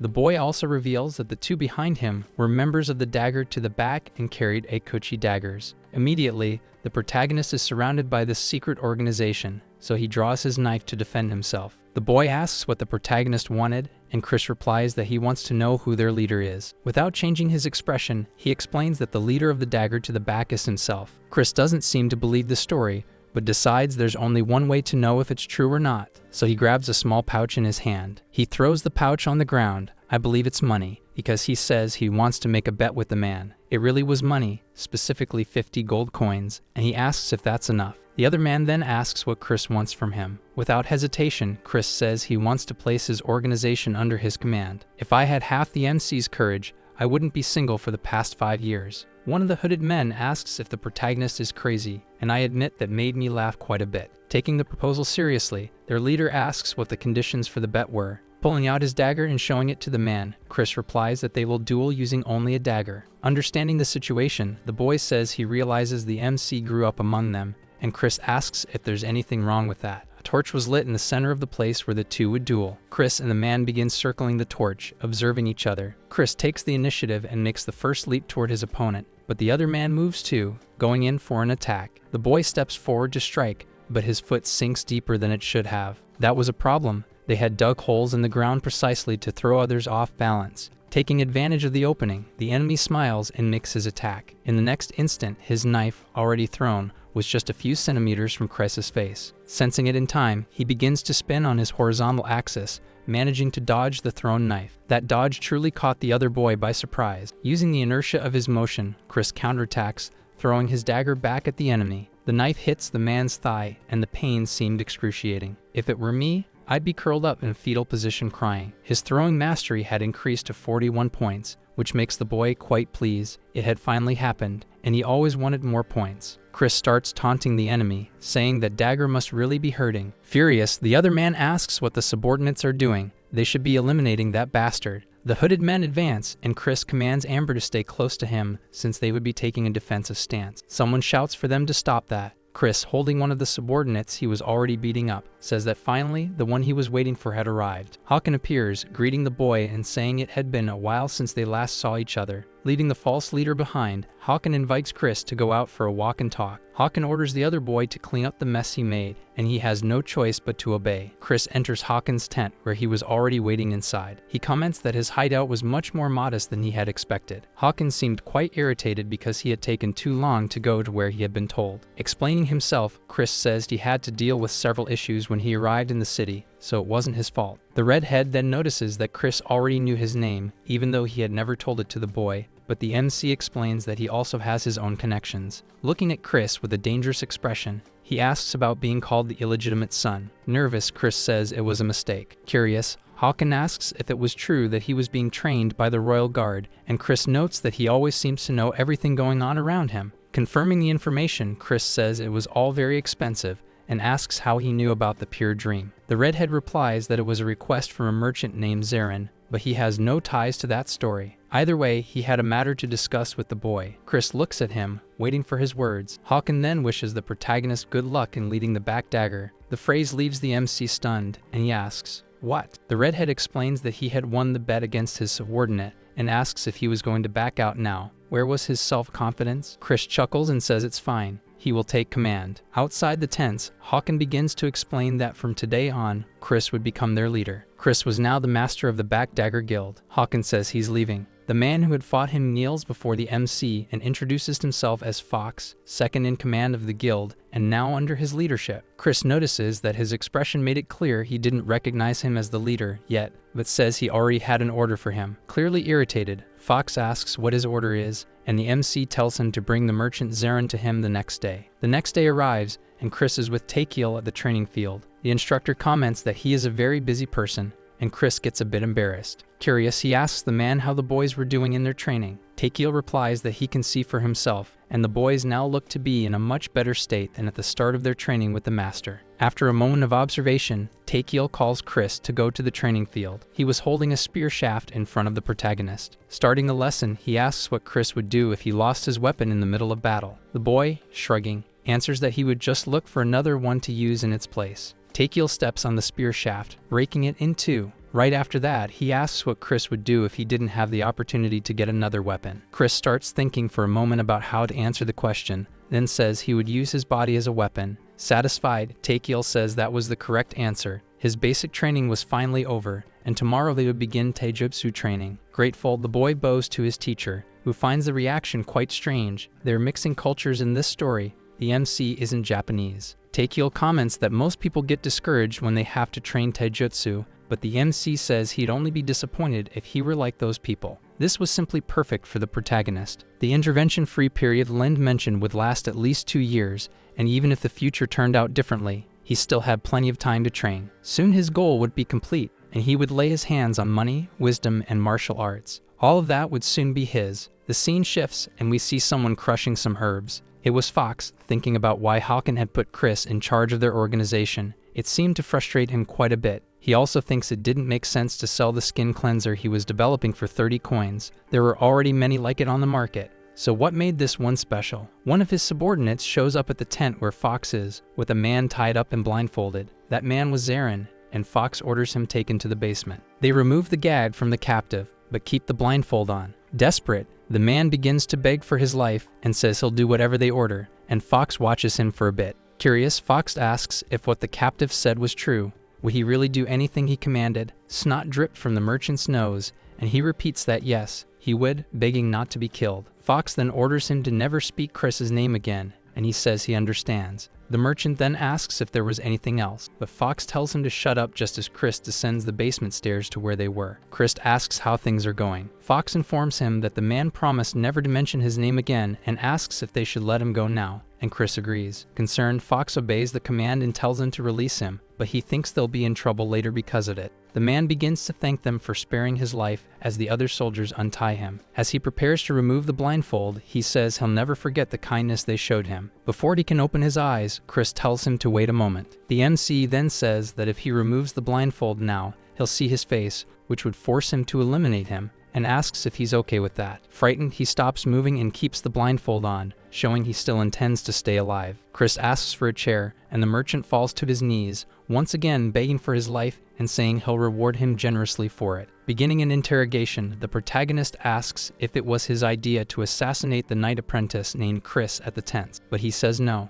The order he had received was only to get the recipe for pure dream, but the MC doesn't believe him and orders his tongue cut out. This shocks both Fox and the other soldiers. They begin to restrain the man to cut out his tongue, but he screams, confessing that he was the mastermind behind the assassination attempt. He starts begging for forgiveness and pleads even more, but Chris just raises his hand silently. Pointing one finger upward, he orders them to break the man's finger. The scream of pain was intense, but Chris remained cold, calmly seated in his chair. Crying, the man bows before him, hiding the hand with the broken finger, and the MC tells Zarin to answer his questions carefully. What was the name he was supposed to forget? Zarin replies that it was Chris. The boy, resolute, closes his eyes and says that one finger wasn't enough, but the man screams, begging for forgiveness and asking for one more chance. This was his last chance. What name was he supposed to forget? And Zarin remains silent for a moment. In the next instant, he begins to stutter, saying he doesn't know what he's talking about, and that response satisfies the MC. Approaching him, the MC says he is the Backdagger, the shadow of the city, and if he interferes again, he'll lose his third daughter, the one he loves so much. Swallowing hard, the man remains silent, and then Chris finally allows them to set him free. Before leaving as well, Chris calls out to Fox and says he has something else to ask of him. Handing him a scroll, the MC says that it's the recipe for pure dream and asks him to analyze it, because later the boy would teach him how to make it. Taking the paper in his hands, Fox asks why he's giving it to him. Chris replies that he smells a slight scent of herbs coming from him and asks if the sleep powder thrown in his tent was the soldier's doing. Was that his skill? The protagonist's intention was to increase the production of pure dream, and it seemed the guild had its own specialist. As the boy walks away, Fox understands why Hawken passed the title of commander of the Backdagger to him. He wasn't just anybody. Night falls, and we see a mansion. A girl walks into her father's room, asking where he had been all day because she had been waiting for him. The girl says she found someone with the potential to be her future husband, says she met him at an inn, and that she can't stop thinking about him. With her hands clasped in prayer, she says the name of her beloved is Chris, the knight apprentice, and this leaves the old man terrified. He tries to hide under his bed covers, crying, but the girl approaches him, asking why he's acting that way. Sobbing, all Zarin can say is for her to leave him alone, and so the chapter ends, with a crazy girl in love with the protagonist. The next morning, someone approaches the MC's tent and calls him out. He steps out, and a man asks if he's Chris. The boy confirms and asks who he is. His name is McCoy, and he's also an apprentice. He was sent to summon him and asks the MC to follow. But Chris wants to know who sent him first. The boy gets furious and asks how he dares speak to him that way, but Chris simply says they're both apprentices, so he should calm down. Walking ahead of the MC, the Bakugu Waned says that if it weren't a direct order to fetch him, he'd have torn Chris apart already, and Chris sarcastically agrees. Arriving at a castle, the protagonist grows even more curious about who had summoned him there. A set table was full of various types of food. It was literally a banquet. Reaching a door, the Bakugu Waned tells him to go in, but that he himself will stay outside. The boy steps into the room and is greeted by none other than Wihane, the third Oda. Chris greets him respectfully. He was happy to see him there and invites him to sit with him at the table. The wine he'd opened was from Highguard and sweet on the palate. Nervous, Chris starts to feel a chill down his spine as he sees how the blonde was dressed. He then decides to ask why he had been called there. Taking a sip of his wine, Wihane begins looking at the MC seductively, but fails miserably. The Oda says there's no rush, all he wanted was to have a casual conversation with Chris. Wihane lists all of the MC's accomplishments and says he can't even count them all, but his stubbornness didn't let him see the bigger picture. He then asks Chris to serve under him, no pun intended, saying he could promote him and even let him carry his family name. That conversation was getting weirder and weirder for the MC, and he asks if the blonde really intended to promote him and give him a noble name without asking anything in return. Placing his finger on the rim of his glass and tracing its circumference carefully, Wihane says he'd be able to repay that gift day after day. That sweet talk wasn't going to fool Chris. He knew exactly what his intentions were, so he stands up and says he appreciates the offer from the third Oda. Bowing slightly, he says he's determined to reach his goals through his own abilities and thanks him for the lunch invitation. The food was great. The blonde, clearly irritated, asks if he won't regret this decision. Chris says no. He had made that decision a long time ago, and that's why he would decline the offer. Wihane then tells him he may leave now. After the boy closes the door behind him, we see that the blonde guy is furious about the rejection and will likely seek revenge against the MC. Still feeling that strange shiver, the MC says his expression was like someone who had just been rejected by him, and that's exactly what happened. The next day begins with Streak asking how he was doing, but the boy asks what he meant by that. An order had arrived for the old man, and it was for the MC. He would have to go to Highguard in 2 days, and he knows he's been dragged into a major problem. Back at his tent, the MC was talking with Lind, who didn't understand why he had to escort the third Sirkin prince, and he was a troublesome one. Even knowing the prince wanted to express his gratitude to the soldiers from the battle against the 8 gates, he also knew he was a deranged psychopath. Looking through the list of soldiers assigned to the escort,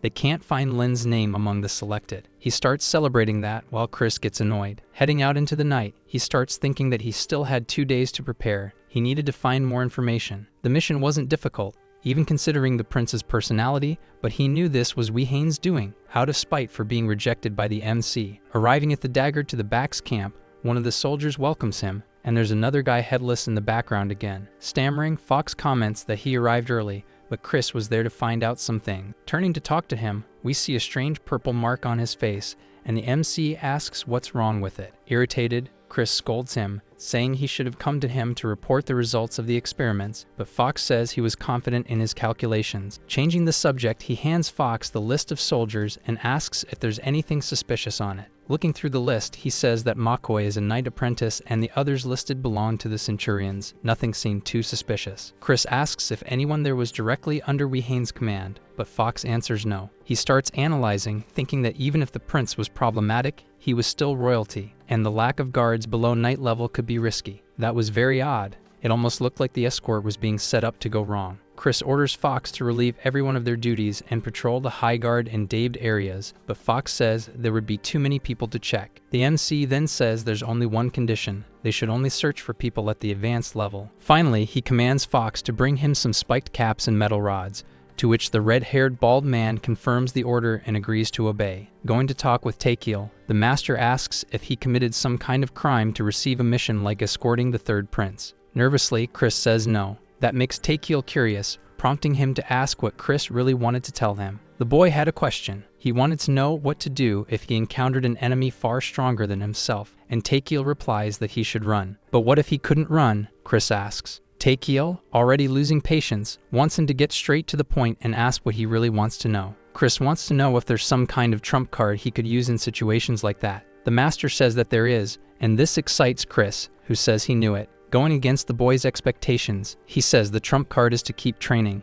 Annoyed, Chris tries to provoke Teaquil by bringing up Ellie. Teaquil asks what she has to do with the conversation, but then hands over a spear and says it's not a trump card, but he can teach the boy a few tricks. Chris asks why he also grabbed a spear if he was going to teach him a trick, and Chris starts regretting bringing up Ellie. Teaquil replies that he'll understand faster with the spear. Chris says he has an important mission in 2 days and can't afford to get hurt, but the master already knows. Back at the inn, Chris was sitting at the counter, alone and in the dark. What a strange atmosphere. Did something bad happen? Someone approaches him, and the MC asks how things went. The person places a paper on the counter in front of him and says it's a report on Highguard. 5 skilled soldiers were found there, and another 4 in David. Analyzing the information, Chris concludes that they are a squad, but still not enough for a kidnapping. There was something more to this story. Determined, Chris says he needs to make some preparations, but Fox doesn't say anything. I think he's finally starting to trust Chris. The next day begins, and we already hear someone cursing.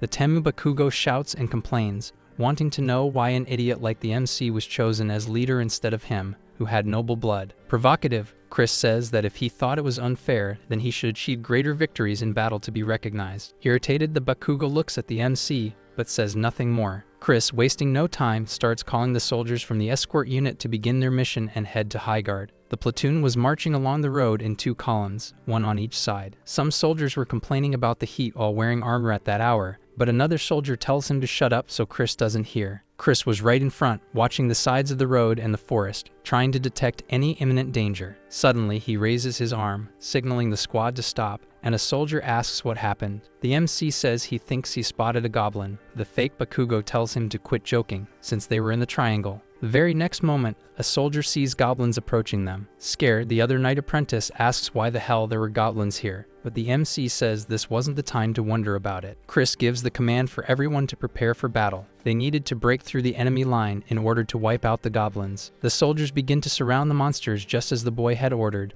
and everything seems to be going smoothly. The goblins were being taken out. With the battle over, everyone gathers while the MC stands before the goblin corpses and observes them for a moment. Still curious, the Shopi Bakugo asks once more where those monsters came from and why there were so many of them here. Chris agrees with him. This was way too suspicious, as that part of the triangle was patrolled by the Baron's soldiers to keep out monsters and bandits. It was, at the very least, extremely convenient that these monsters chose to appear exactly on the day of the 3rd prince's escort. Chris tells them to stop there. Putting a bag on the ground, we see inside it the wires that Chris had asked Fox for. Amber appears nearby, and the boy is quite happy to see him. He starts petting and praising the dog, but notices he was heavily stained with blood and wonders if he went hunting the night before. Not too worried about it, he begins tying the iron wires to the trees first. McCoy approaches the MC and asks where he went since he took forever to return, but he says he had a nervous diarrhea. That disgusts the other boy, but the MC walks past him, already calling the rest of the platoon.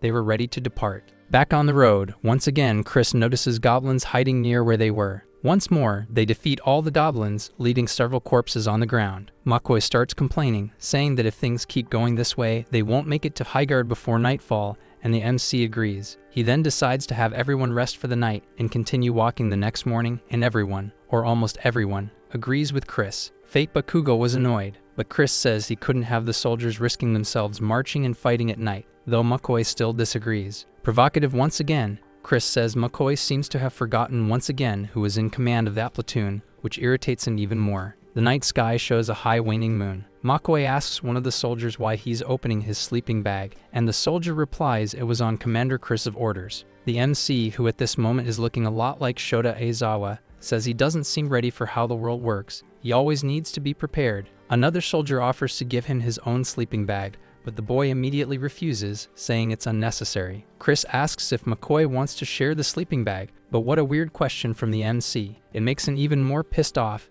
and he walks away from Chris. A new day dawns, and everyone is getting up, except for McCoy, who looks like he got beaten up all night. The bugs ate him alive. Finally, Chris announces that they had arrived at the city of Highguard. The drawbridge lowers, allowing everyone to enter the city. A soldier greets the MC, saying he had heard of him, and Chris explains that they were delayed after encountering a few goblin groups on the road. In disbelief, the city guard asks about goblins in the triangle. Chris says there weren't many, but he believes they were driven out of the caves. Laughing, the guard says he's glad no one is hurt. The MC asks when the prince is supposed to arrive, and the guard says it will be soon. Speak of the devil, the prince's entourage was arriving, with a soldier in golden armor leading the way, imposing on horseback. They ask everyone to move aside to make way for the prince, and the boy, still on the road, kneels before the carriage. Introducing himself, he says he is Knight Apprentice Chris. They're under the Baron's orders and in charge of the escort squad. Someone steps out of the carriage, and the MC hears the person telling him to raise his head. A boy who looked much younger than the MC stood before him, with fierce blue eyes and an angry expression. The prince asks what he was staring at so much. Was he so eager to lose his eyes for not respecting royalty? His name was Edic Cercado Gauche. Chris realizes this will be more difficult than expected. The prince says he heard so much about him that he thought he'd be amazing, but he's nothing special and says he's leaving. A fat man approaches Chris and says he is the mayor of Highguard,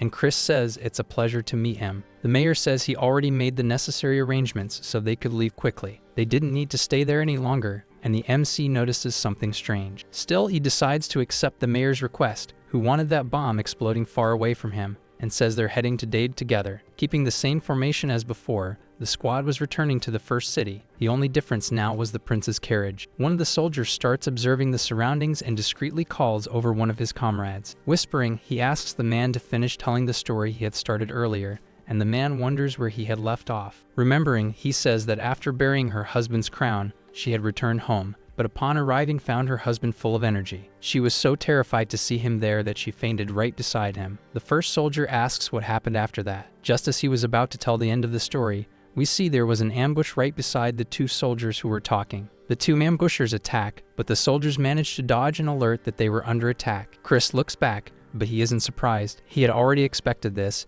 and Wei Hain's true intention was revealing itself. Several men dressed as ninjas stood before them, and one of the soldiers warns the MC that there are multiple enemies up ahead. Shouting, Chris gives the command for them to hold their ground, and for the rear soldiers to protect the prince's carriage, while the vanguard charged in. The battle begins. Chris was already taking down the first enemy. Another ninja appears in the boy's blind spot and leaps at him swiftly. Chris still senses his presence and uses his spear to strike him without even using the blade. Startled, the ninja realizes the shaft of the spear is made of steel. Chris shouts for McCoy not to lose this fight, which makes the boy furious, yelling for him to mind his own life. Looking around, he notices there are more enemies than he expected in that place. Even Sir Nelson was having trouble in the fight. If he wanted to handle this enemy and continue his mission, he had to go all out. Entering a flashback, we see that Teaquil had said he would learn a technique that could help him deal with multiple enemies at once. It had movements similar to a snake's tongue, and the MC uses it against the surrounding enemies, knocking them away. Someone shouts the prince's name,